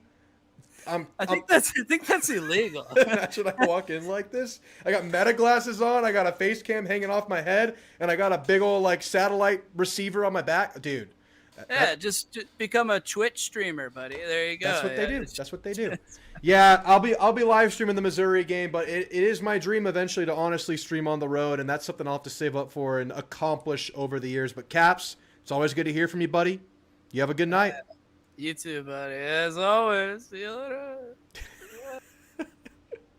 And that's Caps, guys. All right, let's catch up with the chat real quick, and we'll keep these calls rolling. We got about 4 or 5 more to get through, and that's all the time I'll have tonight. So we are going to close the call-in room after the next caller. So if you want to get in, now is your last chance. I have time to add 1 more round of calls after we do the current call. Zoinks! We have the poker chips if we show up 11-0. I was just thinking, like, it's true. The game won't matter. And I know on paper it won't matter if you're 11-0 going to the Texas game. But it matters, right? Like, I know we have bigger goals than just beating Texas, but you want to beat Texas. Like, Aggies want to beat Texas, and they'd say the same thing if they were 11-0 playing A&M. It's what rivalries are in this sport, right? I know that maybe some people hate Texas more than others. Some people don't hate Texas as much. Some people it's just another game, just a little rivalry factor. You want to win that game. You just do. You just want to beat them. And if you lose it and you win a natty, you're not going to care. But anything short of that, you will. All right, keep it going. Man, that zone interception and that block punt wouldn't have happened. We would have been a 16-point swing in the first half. Dude, this game could have been 62-0, 62-7, something like that. It could have been if A&M did have miscues. I'd love to go 12-0, but honestly, I really want revenge on SC and TU. For sure. For sure. You got to save your money for Atlanta. Dude, maybe. I think what we can do, though, like realistically speaking, is, get a good hotel. I get shit hotels just to save money, but get a good one with good Wi-Fi. I'll bring my laptop, a webcam. Would y'all watch a live show if I just did this without the backdrop, without the bells and whistles, like a really simple live show, just me, you, on the road, like after an A&M game, I get, back to the hotel after my 4 or 5 margaritas. I just go live, like from an away game. Would y'all watch that? Because I won't have the control I have here. That's on the table. I could do that. Oh, yeah, we're still on, Old Army. How long we've only been going an hour. We're good, Old Army. Welcome in, welcome in. It always matters. Yeah, it matters. Don't want to lose to Texas. Yeah, I'll do it. Yeah, we're going to lose Klein, guys. He's not going to be here forever. This guy is young. He's great. He has aspirations. And if you're in a good place, that's just what happens. I mean, look at Saban over the years. It was a revolving door, but the culture remained, and kind of the core of the scheme eventually remained with Saban. But you have guys in and out. I mean, all the great coaches, it happens. And, Elko's young, it's early, and you're thinking he's on a track to become a great coach. But the coaching trees expand and breed great coaches, and that is a sign that you're on the right path. I mean, I'm a Spurs fan. You look at Greg Popovich, couldn't keep a damn assistant coach. They're all head coaches across the NBA. You look at Nick Saban, it's the same damn thing. That's what's going to happen. It's okay. It's a good sign. And I don't want anybody raising a stink. I know y'all won't, but nobody raise a stink whenever you lose Colin Klein. It could be this offseason. It probably will be with how this season's going and how many openings there are. It's just how it goes. It's just how it goes. Y'all would watch? All right. If you had a choice to go to Atlanta or a playoff game, which would you pick? Well, I'll go to both because you do an Atlanta. No, you can't. I was going to say Atlanta and then a home playoff game. You want to win in Atlanta, so I think Atlanta, right? Bucket list, like it's been the goal, the immediate goal for years. I think Atlanta, and then I'll stream the rest. That's the goal. Hopefully we can do that. Yeah, people are going to throw money at Klein for a head coaching job. Hopefully we can keep him for one more season. Yeah, it's going to be tough. Maybe we can. But anyway, let's get back to the calls. Cooper, you're on. How you feeling, man? I'm feeling pumped. Dude. I mean, I don't know about you, but I don't think we would be 8-0 leaving Baton Rouge. No, I thought we'd have 2 losses. That was my prediction, and I was dead wrong. Yeah. I mean, I think it just speaks to how Tommy Moffitt has changed his program. And, I mean, even in the middle of the fourth quarter, our guys are playing like it's 0-0 on defense. I mean, it's insane that's just effort. That's culture. I mean, I don't know how you can really I don't know how you can do that with like a guy like Moffitt. It's just, I feel like it just follows him wherever he goes. He's just that type of guy. Well, he adds obviously the conditioning factor and the strength factor that makes you the better team in the fourth quarter, but the attitude, the freaking chair, all that stuff adds a lot to your team. And I think it's Moffitt. It's also, I think, Trooper Taylor. I mean, I'm sitting there watching that team come up to us at the end of the third quarter, and Trooper Taylor's leading that charge. It's Trooper Taylor, it's Casey Concepcion, I think it was either Bussy or Ricks, and Tommy Moffitt at the very front of that charge. And those are like, that's like a culture moment. And those are the dudes. And those are the dudes leading that charge. And of course, Elko's behind it all. Yeah, I mean, it's insane the amount of the shift that has just happened just since year one. Like, year one, there weren't, like, blocking downfield wasn't a priority. Yeah. This year, it's like, I mean, you've got Craver, who's the smallest guy on the field at any time, throwing blocks downfield. I mean, it's beautiful. Yeah, it's awesome. And that's, like, I guess the fine-tuning you get to accomplish in a year two. Year one, you're drinking through a fire hose, getting everything just kind of set up. And now, with a good culture, you're seeing them kind of round this thing out, build their depth, more fine-picking their players that they want for their program. And, I mean, in a year two, you have more of Elko's guys than you ever would have in any kind of past era of college football. So you get your dudes in the portal, and Howell and our receivers are some of our very best players. So you're really, really kind of ahead of schedule because of, first of all, the structure of the sport now, but also because we have a head guy who knows what the hell he's doing. I mean, I think we, as a fan base, saw how good this team could be after the Notre Dame game, after the Auburn game, just winning 2 completely different games. But now I think after that game especially, I think the nation is really on notice on how good this A&M team is. Yeah, and I like the awesome thing is, like, the LSU's not that good narrative doesn't even work because you just ragdolled them. Like, you can say they're a subpar team. Well, A&M just absolutely whipped that booty like a good team does to a subpar team. And it's a team that obviously has a lot of talent, just like Florida did, which you handled them pretty well, just like Auburn did, and that was a scare, but, you know, you statistically dominated. Nobody goes without a scare. Mississippi State, hard-working team. You were just the better team at the end of that game. I mean, you can say what you want about the strength of these teams. A&M's handling them, especially late. So the strength of opponent from just, you know, the metric of the FPI says it's the best strength of record out there, but just kind of just looking at the teams, maybe you can say they're not the best teams, but the eye test for this team is absolutely off the charts right now. Yeah, and I mean, I'm really glad. Like, I was kind of discouraged. I was upset when especially in the 2 games when we were playing our backups and they would score and mess up the spread and all that crap. But now you're really seeing what Elko and what all the coaching staff was thinking. I mean, you've got Noah McHale making a really big play on Nussmeier. Marco Jones with a sack, and he's flying around on kickoff. Like, he's literally in on every tackle. He had a big tackle on the safety kickoff. And who else? Like, I mean, just a whole lot of Rink. Rink came in, and he hit Nussmeier really good after a throw and pummeled Van Buren. Yeah. I mean, I just think it just speaks to the culture and how this team has really come together in a, you know, team over myself kind of aspect.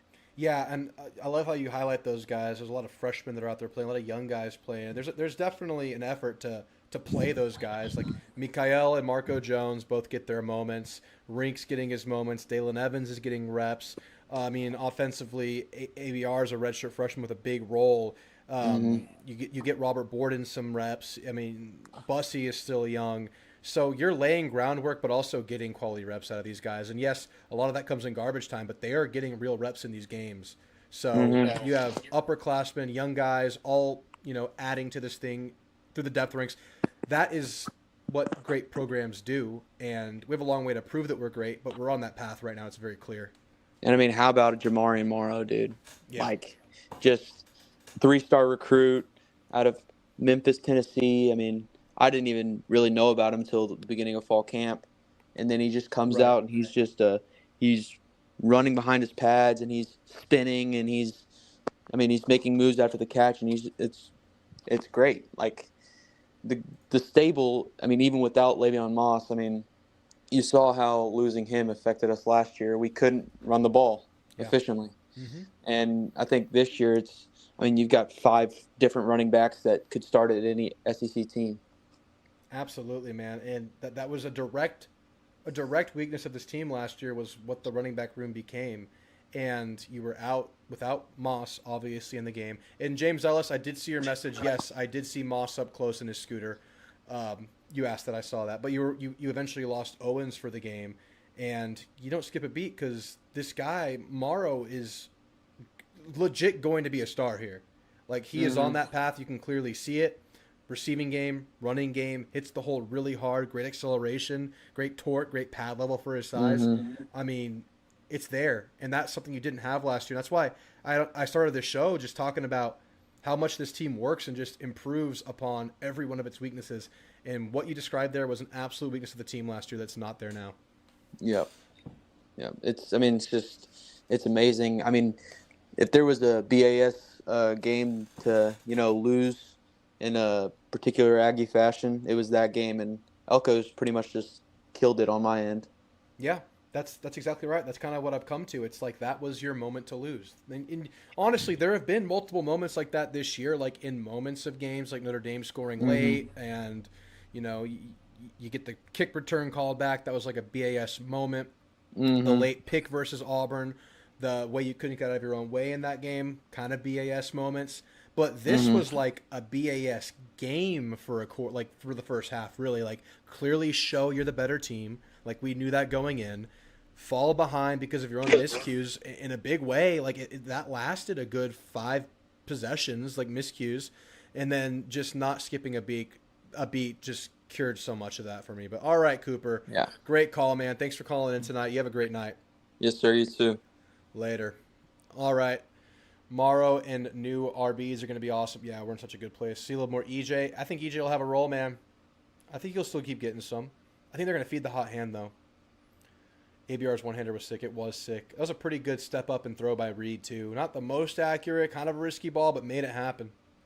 I was actually excited when we flipped Morrow from Missouri. I had him getting playing time this year, and he is. He is. Nobody's selfish, all team players. Amen, Jay-Win.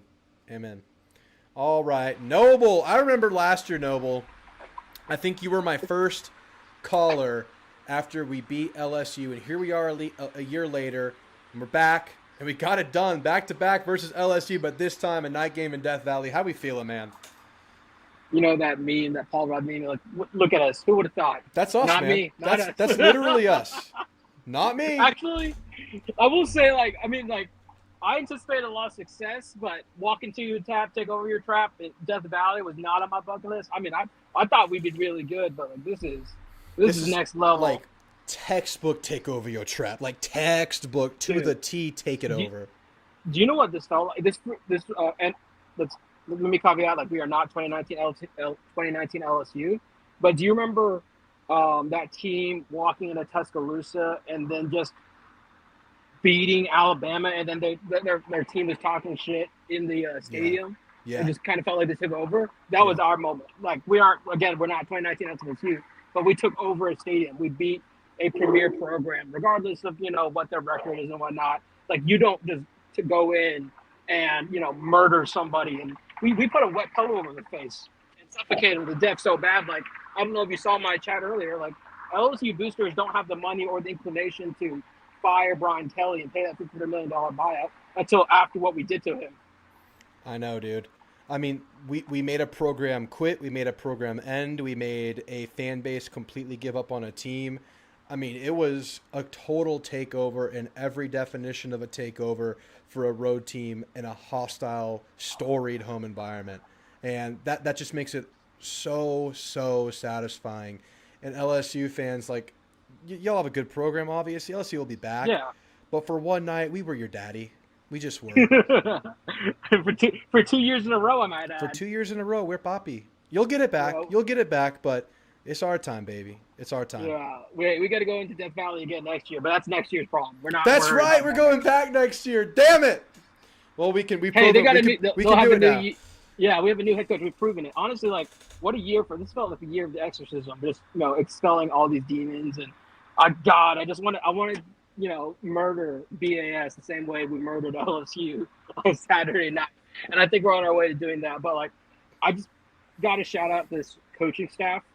It feels like relentless competence coming out of these guys. Like before, it felt like anything A&M did was relentless incompetence. Like, yeah. We just couldn't get out of our own way, whether it was like too many men in the field, procedural penalties. This is all previous administration. We still have our issues nowadays. And actually, in regards to penalties nowadays, for the most part, in the last several games, we don't have procedural penalties anymore. It's guys playing a little too hot-headed at times. Like, I thought the Desiree thing was pretty ridiculous on his part, of course. But the thing is, like, I think Elko will trade that, knowing that, like, his guys walk in with an edge. Like, there's no fear. Like, it's like you got to be the big dog. And the cool thing is, like, we're not the underdog anymore. I think we need to start, like, believing in ourselves as, like, a favorite. Like, we are a premier program in the sense that we got all the resources, the fan buy-in. And, like, there's a reason why, like, yeah, there's some nerves about, like, Elko being in this market. But, like, are we realistically afraid? No pundit thinks that Elko is on there because we're such a good, like, quite frankly, wealthy program that we can afford anything that anyone wants to throw at him, and we can, raise the offer, quite frankly.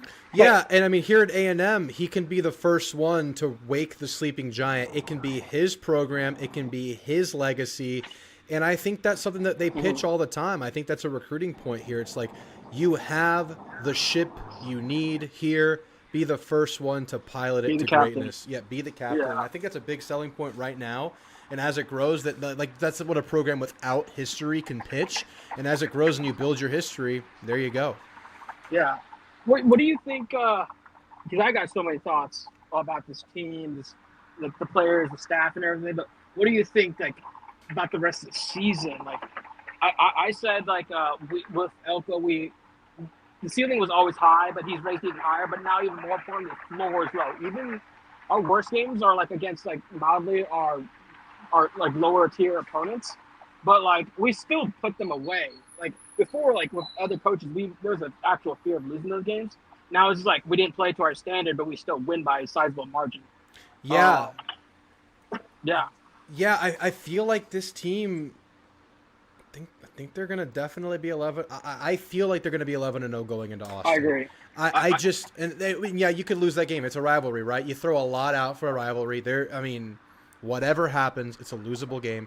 I think you're 11-0 going into it because I just think this team, and Soul Silencer said they kept receipts, and I just think that the how they didn't finish last year is so in the forefront of everything they do this year, from finishing blocks to finishing games, and now in this last stanza of the regular season, we'll see it in finishing a season.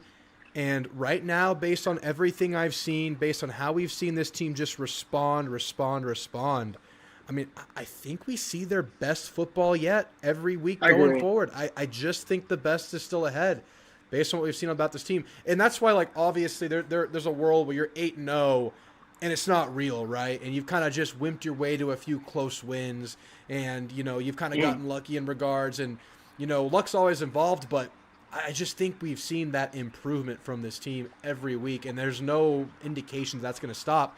So, yeah, Noble, I'm going to say 11-0 going into that game, but you got to take care of business. Agree. I actually think what we're doing right now is even more impressive than what Texas did in their first year in the SEC. Because what they did was impressive. I'll give that. They went. They only have one loss in conference on the regular season, and it was to obviously a very good Georgia team. But they never had the road wins, and even their wins against SEC competition, A, weren't great competition to begin with, and B, there was no statement wins like the way we made on Saturday. Like the first one was made in Notre Dame, as an underdog, but ever since then we've been a favorite and we've played like it. Yeah, 100%. Taking care of business, things that A&M has not historically done. And, I mean, haven't they covered every game besides Arkansas? I think we're like... in conference play, at least. Yeah. Or at least against Power 5 teams. I don't know if we're undefeated against the spread. I know you didn't cover in your two, G5 ones. The thing is, we haven't, covered... I think we're, a little better than 500 on the spread in conference. But what it is, we are... game control is the biggest factor in our... how dominant we look. I think we didn't necessarily cover the spread against obviously we didn't cover against Auburn and we didn't cover against Arkansas. But while those games were close, it never really felt like we were in danger of losing. It just felt like a part of our team, offensive defense, just wasn't having their day. Yeah. And I mean, but the thing is, this team, the players, the staff, they just pick each other up. I think, it was kind of especially on the offense, our offensive staff just stuffed them in the locker, which is a little surprising because their defense is Blake Baker is pretty good, but well, our O-line mismatched with their front seven, as good as it is. It was just a mismatch. It just was, and they had some success with their secondary against a developing quarterback in the passing game, but they just schemed around it and made it look very easy. It was like a hot knife going through butter in the second half. It was minimal resistance. There were plays where the scheme dominated the play. You can look at the fake end around to the screen tomorrow. You had 4-5 damn blockers with no one to block. It was like you lapped them on the play. The scheme, they were spinning. They were running circles around them schematically in the second half. It was incredible. Absolutely stuffed into the smallest of locker. Hell, I would say that they stuffed them into a preschool cubby. You ever had cubbies in preschool? The little damn plastic box in the back? Just got him by the head and right into the box. That's what they did in the second half schematically, and it was amazing to see. Noble, did I lose you? No, I'm still here. Oh, I got you. Okay. I'm cutting in out. It's a little loud where I'm at. Yeah. But no, it's yeah, I agree 100%. It's because LSU has a really good secondary, but we completely negated that with our play call. And that's another thing. Our offense is so multiple. So multiple. Win however you need to. Whatever you want. Yeah, exactly. And it's gotten better. Everything we've asked for, since week 2, has as we've seen, we want to see more checkdowns and more tight end game. We've seen that. The run game has gotten going. And with multiple backs too. And our receivers aren't running one separate route on the route tree. They run various levels. You see Casey running deep, you see him running shallow, and then you're seeing the development of ABR, and then you're seeing so much young talent being developed. It's pretty wild. Those guys were our depth pieces, because I think we went going into the season hey, we don't know how deep we are. Yeah. But now it's they're playing and they're playing well, and you see them getting rotated in series downs. I know. It's incredible. It's they just have an answer for everything, whether it was questions going into the year, whether it was how you're going to finish a game, whether it's how you're going to finish, 4 quarters of football, how are you going to play better late, how are you going to get better week to week. There's always an answer for this team. I mean, who's going to step up for the guy that's injured? Who's going to step up for the guy that's not playing well? Which side of the ball is going to step up? There's just always been an answer. And that just gives you hope for whatever kind of matchup A&M finds themselves in, because A&M has the ability to find a way to exploit your weakness if you have one, or just go toe-to-toe with you and have one side of their ball or whatever aspect of your team carry whatever is not the strongest in the game, and that's been so awesome. All right, Noble, I'm going to get you out of here, man. It was great to talk to you after another win versus LSU. Let's make this a yearly tradition, huh? Let's just keep it going. Let's keep it good. Hey, you know what's better than 8-0? 9-0. And because there's still a subset of people out there like, hey guys, it could happen. They can collapse in the last 4 games. Well, maybe we can collapse in the last 3 games. We're not collapsing after Missouri. No collapse. There will be no collapse. All right, Noble Guy. I'll talk to you soon. Later, man. Bye, guys. All right, good stuff from Noble. Let's keep this thing moving. All right, guys, we have Lash on, and Lash is self-diagnosed sufferer of battered Aggie syndrome. And I just have a question for you, Lash. Are you believing yet, or you're getting close to believing? Where are you at, Lash? I'll tell you exactly where I'm at. In 1975, we were undefeated and ranked number 2 in the country. We had just beaten TU 20-10. Due to a vagary in the Southwest Conference schedule, we still had to play Arkansas in Fayetteville the next week. Well, we went up there and got splattered.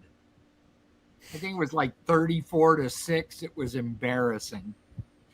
And so instead of going to the Cotton Bowl to play Georgia, we limped off to the Liberty Bowl to play USC, where I believe we got shut out 20-0. That was 50 years ago this year. I still have not forgotten. Well, how do you relate that to this year? What? How do I relate that to this year? Well, we haven't played TU yet, and we won't have some screwy game up in Fayetteville the week after. But I'm just saying, what I'm saying is, I am not going to jinx it by making any wild ass predictions before all the eggs have hatched. So I like it. Well, let's reflect on what has happened so far. What has this team shown you? Are your expectations exceeded for the season already? So far, yes. Actually, I think I predicted anything from 7-5 because I did not like our road schedule to 7-5 or 8-4. We'd have to lose out to finish 8-4. And if we lose to Samford, there should be an investigation. Yeah, that's a betting scandal. I mean, yeah, that's exactly. Somebody's shaving points if we lose that game. Yeah. And anyway, a couple of more things about 1975. There was an article after the Arkansas game in Sports Illustrated that I will also never forget. The title was, or the lead sentence was, "Did you hear the one about the Aggie who was on his way to the Cotton Bowl when he met this hog?" Oh, God. No. So, anyway, and on a more positive note about that year, we had a cornerback on our team that year, and I believe the next 2 years. He graduated the year before I did. Lester Hayes. Yeah. I don't know if you're too young to remember him, but he was drafted by the Oakland Raiders. He has 2 Super Bowl rings, and his motto was "Dictate and Dominate." That kind of makes me think of this year's defense. I like it. I like that a lot. What was it? Dictate and dominate? Dictate and dominate. Well, you know what they certainly dictate? Their third downs. I mean, they just own the down of third.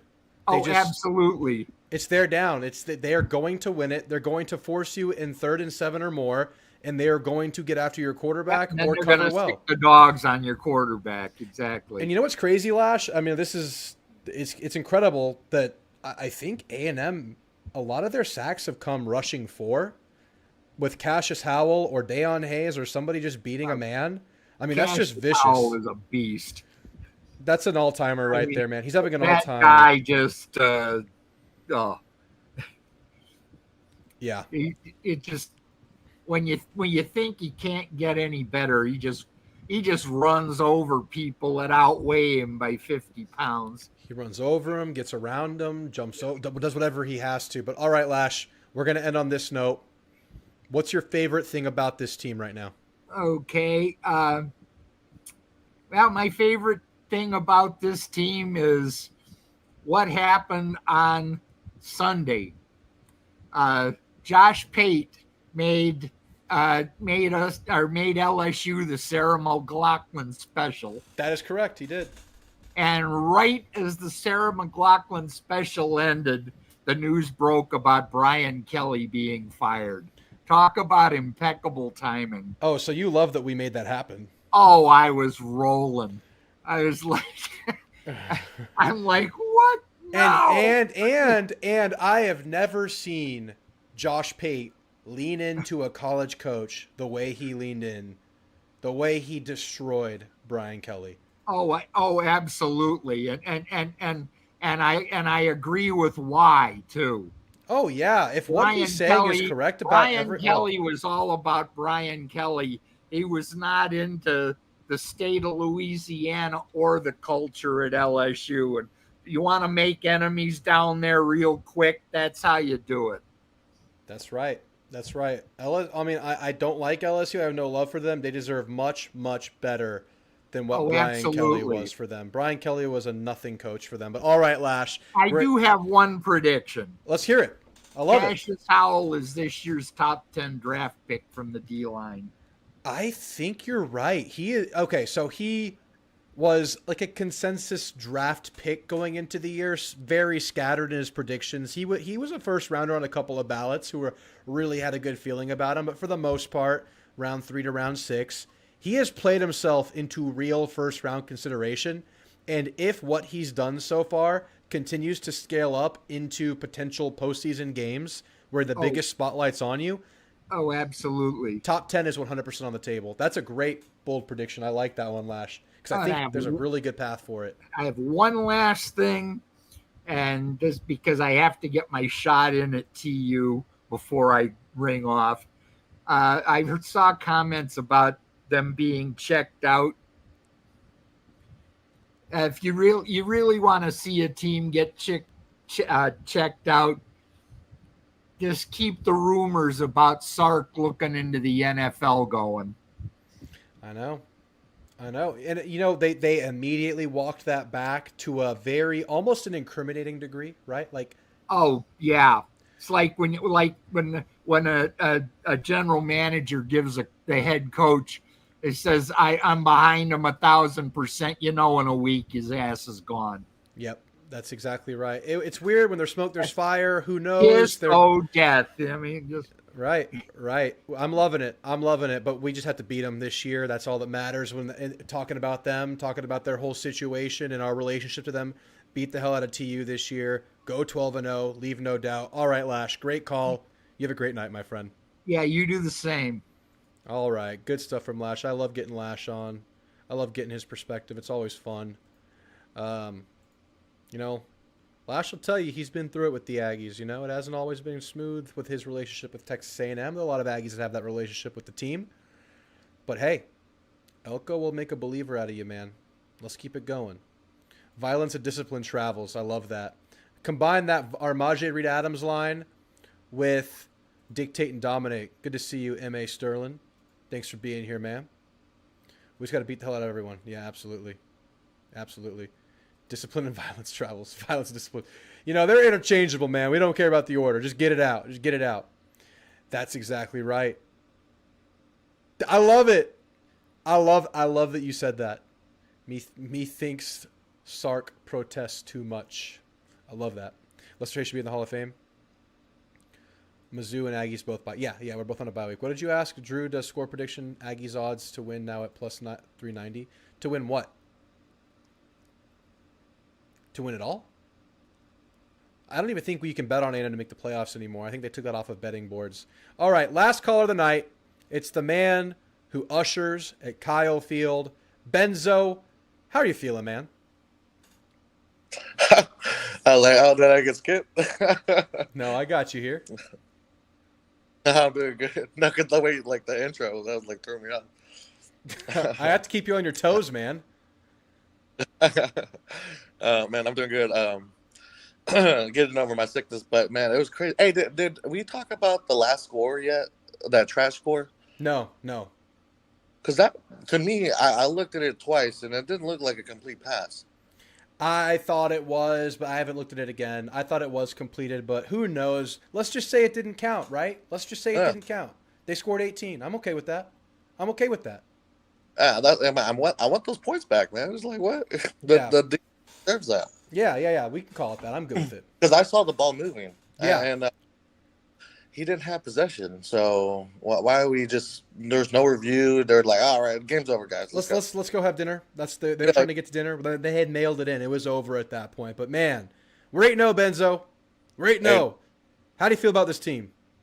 Man, I feel like a kid again, man. It's just like that's a good way to put it. Hearing all the calls, and it's just like I'm like, is it Christmas already? You know, I gotta lose weight to like start fitting in my my sweaters again because I'm right. I remember like back in the day, my mom got me like a light gray sweater with like the A&M crest logo on it. Oh man, that sweater was so nice and warm. I was like, oh man, but yeah, no, it just, man, I'm like, we're back in the '90s, and you know, all is right in the world, and you know, mom's cooking dinner, and you know, it's just like we're in a happy place right now. Yeah, dude, it does give you that kind of whimsical childhood feeling when your football team is playing really, really well. It feels like you look forward to every Saturday because, you know, when you're a kid, it's college football Saturday. You're super, super excited. You don't even really know why. You just know you enjoy it. You just know it's the best day ever. And if your team wins, it's great. And, you know, you kind of get that feeling again when A&M's playing really well and you're an Aggie or your team, whatever it is. If you're an Ohio State fan, if you're an Alabama fan, and your team's playing really well, you kind of wake up that Christmas morning feeling. I know my wife thinks I'm crazy because I am, but when I wake up on Saturday morning and I realize, oh, I'm awake and it's Saturday, I do this every morning. I'm in bed, and as soon as I wake up, I just do. And it's like, oh, I guess it's football Saturday again for honey. So, yeah, it's a great time. It feels really good, and I believe in this team, man. Yeah, because a big difference, like last year, this year, right?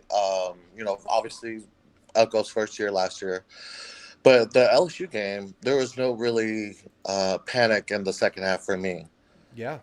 You know, there was no like heart racing and like, oh, like you know, battered Aggie syndrome for me, because it was like, okay, well, okay, now these guys are going to bounce back. Yeah, that's exactly right. Like, of course, every game, like as a fan, I get a little bit nervous. I'm like, oh, hope we do this. But I had that same level of confidence, man. And that was one of the first things I both tweeted and said in my immediate reaction show is like, I kept thinking to myself, like every big moment of the game, like kind of when the game was in the balance, coming out of that third quarter, like there was like a 3rd and 1 conversion, and it was like a really important play. And I just thought to myself, like, we get this. Like, this is what we do. Like, we get this play. We score on this drive. And I just kept thinking that to myself.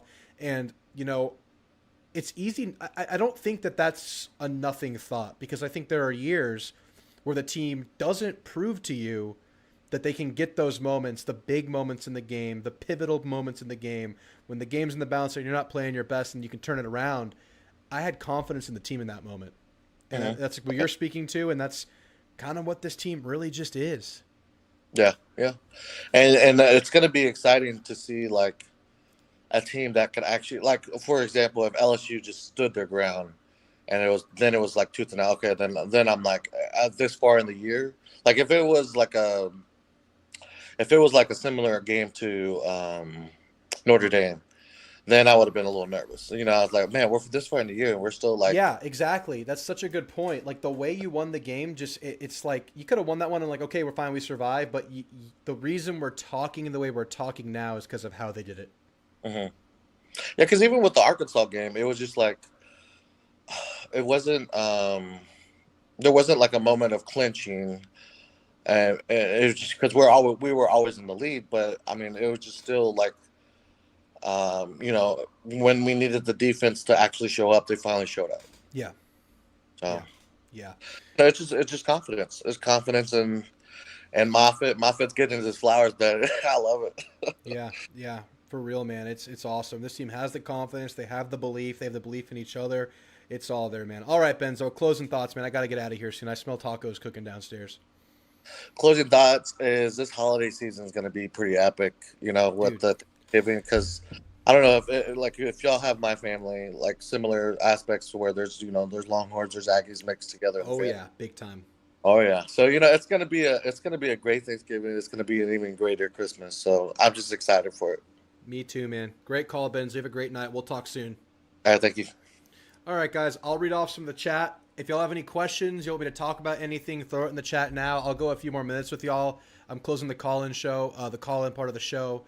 Call-in room is officially closed, but I will continue to chat with y'all. So let's call this a Q&A section. Ask me anything football-related, love life-related. No, I'm just kidding. Let's keep it cool. Let's keep it cool. Y'all ask me anything, okay? Let's read off the chat. Manly tears, like Noble said here. I unashamedly shed a manly tear seeing our team celebrate with the traveling fans. Saw them off. What a scene. I lost my mind there. That was the best sports moment of my life. And it wasn't a championship. It was just like, that was Aggie football. That was the 12th man in action, live, for the world to see. Like, the fact that the world saw that, the fact that it was primetime ESPN, Fowler Herb Street, full media treatment, all the angles, all the shots. They showed that moment in the third quarter. They showed us sawing them off in a completely empty Tiger Stadium, completely empty Death Valley. It was the Aggies that took over. Yeah, we shed some manly tears there. We all shed some manly tears. Amazing. We had 2 picks and a punt block first half, only down 4. First time in a while I didn't panic going into the second half, which was a great feeling. It's crazy because it was like miscue after miscue. Dropped snap, led to a punt block, led to a touchdown, led to a red zone interception, led to a third down penalty that extended their drive, that led to a touchdown, that led to another interception, that led to a dropped interception opportunity. And all the while, it's like, I think we're going to be okay. Pretty wild, man. Pretty dang wild. Schedule is set up beautifully for us. Critical bye weekend, a major road test. Yeah, for sure. Breaks up this road stretch beautifully. You get healthy. And here's a crazy thing, guys. It might not be next week. It might not be the week after that. It might not even be the week after that. But this team will get a reinforcement called Le'Veon Moss eventually this year. Le'Veon Moss will be back this year. And when it does, there's just going to be another weapon to add back to this team. And all the while, Morrow's going to get better. This team's going to get some creativity in short yardage that Moss is just going to jump into and be a part of. I mean, guys, that's a big deal. We're going to get Le'Veon back. Late to the show, but what a sight. What a win. What a time to be an Aggie. Enjoy this to the fullest. Yeah, and again, don't apologize to anybody. Don't be measured in your approach. Don't hold back. Be proud of 8-0. You're going to hear hate. People are going to hate you when you're good. People are going to hate you when you're bad. Enjoy the good times. Enjoy them and be loud about it. Choke 'em or choke some. I'll call you choke. Did anybody see LSU go in at half? I thought they were not hyped at all. Were they not? The crowd was surprisingly not that hyped. I mean, it was loud, obviously, but it's like they were waiting. Like, they had that feeling, like, when is the shoe going to drop? Like, when is it going to happen? They kind of had that feeling. Love Tim Duncan, a.k.a. Old Man Riverwalk. Yeah, man. I love that. I also have his, like, an OG card of his right here. Shout out to Colin for giving me that. My buddy Colin. Yeah, Old Man Riverwalk is a great nickname for him, but his classic nickname of the Big Fundamental is on this one.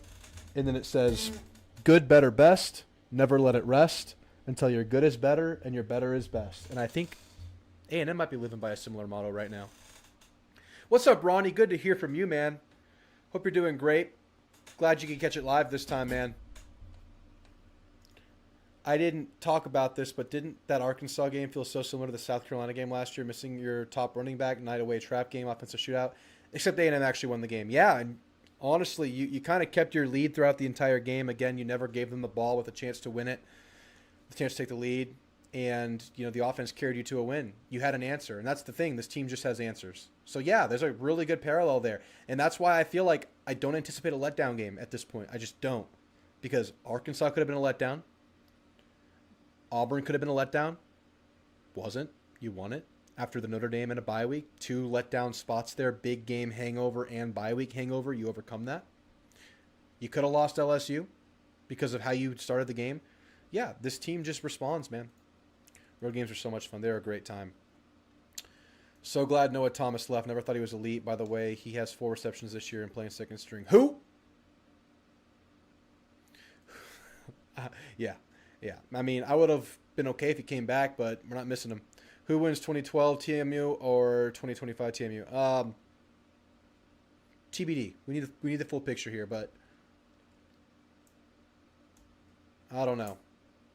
That was more like, that team had some greats take it over the top in the receiver room, at the quarterback position, at offensive line. Better defense now, more complete team now, better culture now. That was just lightning in a bottle, really, which is great. That'll get you places. Ask 2019 LSU. TBD. Ask me again after the season. How fast can LSU rebound? I hope they have 40 years of winless seasons. They can rebound quickly, unfortunately, because they're LSU, but they're in a pit hole. They're in a hole right now. They're in a big old hole right now. They're going to, cling on to their recruits right now, cling on to any momentum their program still has right now. They're having to start this thing from nothing. And it's a really competitive coaching market. So they should have first pick at who they want, but you never know with so many options out there. I think they're in a very, very, very delicate situation because teams like A&M are just going to keep getting stronger while other teams are regrouping and reeling. We're 8-0, baby! What's up, Banner? We're 8-0! I can't believe it, but I can because I see this team every week and they deserve it. Good to see you, Banner. A&M has shown up in 2 major primetime games and absolutely put up a show. That's how you change your national perception of a program. And last year, I think one of the things we talked about going into the year was your season was kind of bookended by 2 huge national spotlight games. Week 1 versus Notre Dame, last week of the year, rivalry weekend, the last game of the night versus Texas, the rivalry renewed, and you fizzled in both of them. But now, your big games, your biggest spotlight games, you're showing out, man. And you probably had the biggest recruiting pitch you could ever put on camera on an ESPN network in that LSU game to take over Death Valley. And you hurt your rival in doing it. I think that would also be nice with Casey Craver, but yeah, he was never elite. Would you want a home playoff game or a bye week? It means you won the SEC, man. It means you get a week off. It means you get to, get that last, round of tape on your opponent in a must-win, backs-against-the-wall game against an elite team. I love that bye week, man. Give me the SEC championship. Give me a bye week. I would love a home playoff game. I'm not picky, man. Not picky, but give me the bye week. This one was one of my best moments. The other came when I was in the end zone at Alabama seeing Malcolm Kennedy haul in a beautiful pass from JFF. That's a good one too, man. This one is up there for me too. I mean, of all sports memories from my life, just being there and just getting over that monkey, getting over that hump, getting that monkey off your chest, I should say. Monkey off your back. Where does the monkey go? You know what I mean? I was already sold on this team since we beat Notre Dame. It's pretty selling. Temple of Brutus says, "Gig 'em." Hey, we can be your SEC team, Brutus. We can be your SEC team. I don't know about the outside noise right now. Yeah, you don't care about it? Yeah, I don't care either. Be loud. Be you. Be an Aggie. Representing my Aggie gear daily in Japan. That is awesome, Ronnie. Represent us well. I know you do. I see you always checking in here. I see you checking in on the radio show on Wednesdays, man. You're repping us out there. How about them Spurs too? Yeah, I can't wait. I'm going to rewatch that game tonight. That's all going on right now. I mean, we got a chance to do some amazing things this year. It's going to be hard to win a championship like your first year actually contending. That is really hard to do. But I think they can win a playoff round. I think they can win a round in the playoffs. And from then on, I think that is like the prerequisite accomplishment to really start contending and be in your window. But you got to try to scratch the surface once. I think that's on the table this year. Thanks for letting me talk about the Spurs, 2 of y'all. I love y'all giving me that excuse. Was Lamar Brown with the A&M student section at the end of the game? I'll answer that with a picture. I'm going to go to my good old buddy, Sidelines A&M, here on Twitter. And he was just having this discussion. I'll show you my screen. I'm not hiding anything here. He's been tweeting a lot. He's been active. Yeah. Yeah, this was the LSU student section, but it became the A&M student section, and that's Lamar Brown. His past is here. His future is here. Maybe. Maybe. Yeah, that happened. Any recruits coming to see Kyle after seeing Kyle Feliz? I would estimate that game was worth more than one commit. I'll leave it at that. We played a terrible end of the half on the road, and the best thing LSU could muster was a 4-point lead. It was all over from there. Absolutely. Absolutely. We were the better team so clearly even through that. My first time at Death Valley and was kind of sad everyone walked out and was excited to see what it was all about. You were sad? Oh, you wanted to see what the atmosphere was like. Yeah, it wasn't like full Death Valley. You could kind of tell. They knew. It's like, because every bad moment, like, it got real quiet. And then we just ended them. I'll take 2025 TMU. Johnny Manziel versus a more complete team. That's right. I'm feeling that. Can't stay because I have work tomorrow, but just wanted to say keep up the good work, Drew. Yeah, thank you guys so much for being here. We're going to end it there, guys. If you're just here for the first time, please drop a sub. It helps me so much. And if you think you're sub, just double check.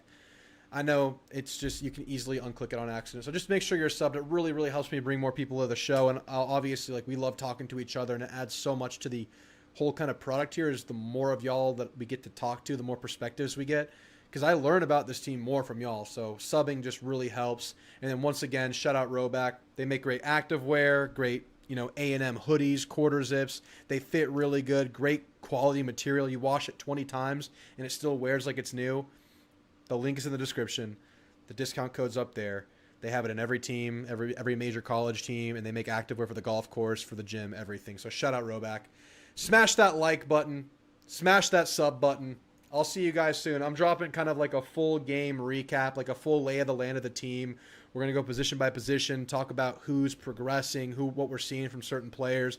I'm going to try to fit in a couple of film like a few plays, some film study in that video. I'm trying to interlace it in there because ESPN gets mad at me when I post too much film. So tomorrow's video, I'm going to try to kind of like weave it in. So y'all look out for my film review in that video and make sure y'all share it, like it, and help me out with that one. Guys, thank you so much for being here. Awesome night. The callers were just amazing tonight. This show just keeps getting better and better, and it's because of you guys. So thank you guys. I'm going to go get those tacos right now. Y'all are going to hit the gig 'em button, and we're going to beat the hell out of the bye week because we just beat the hell out of LSU in a big, big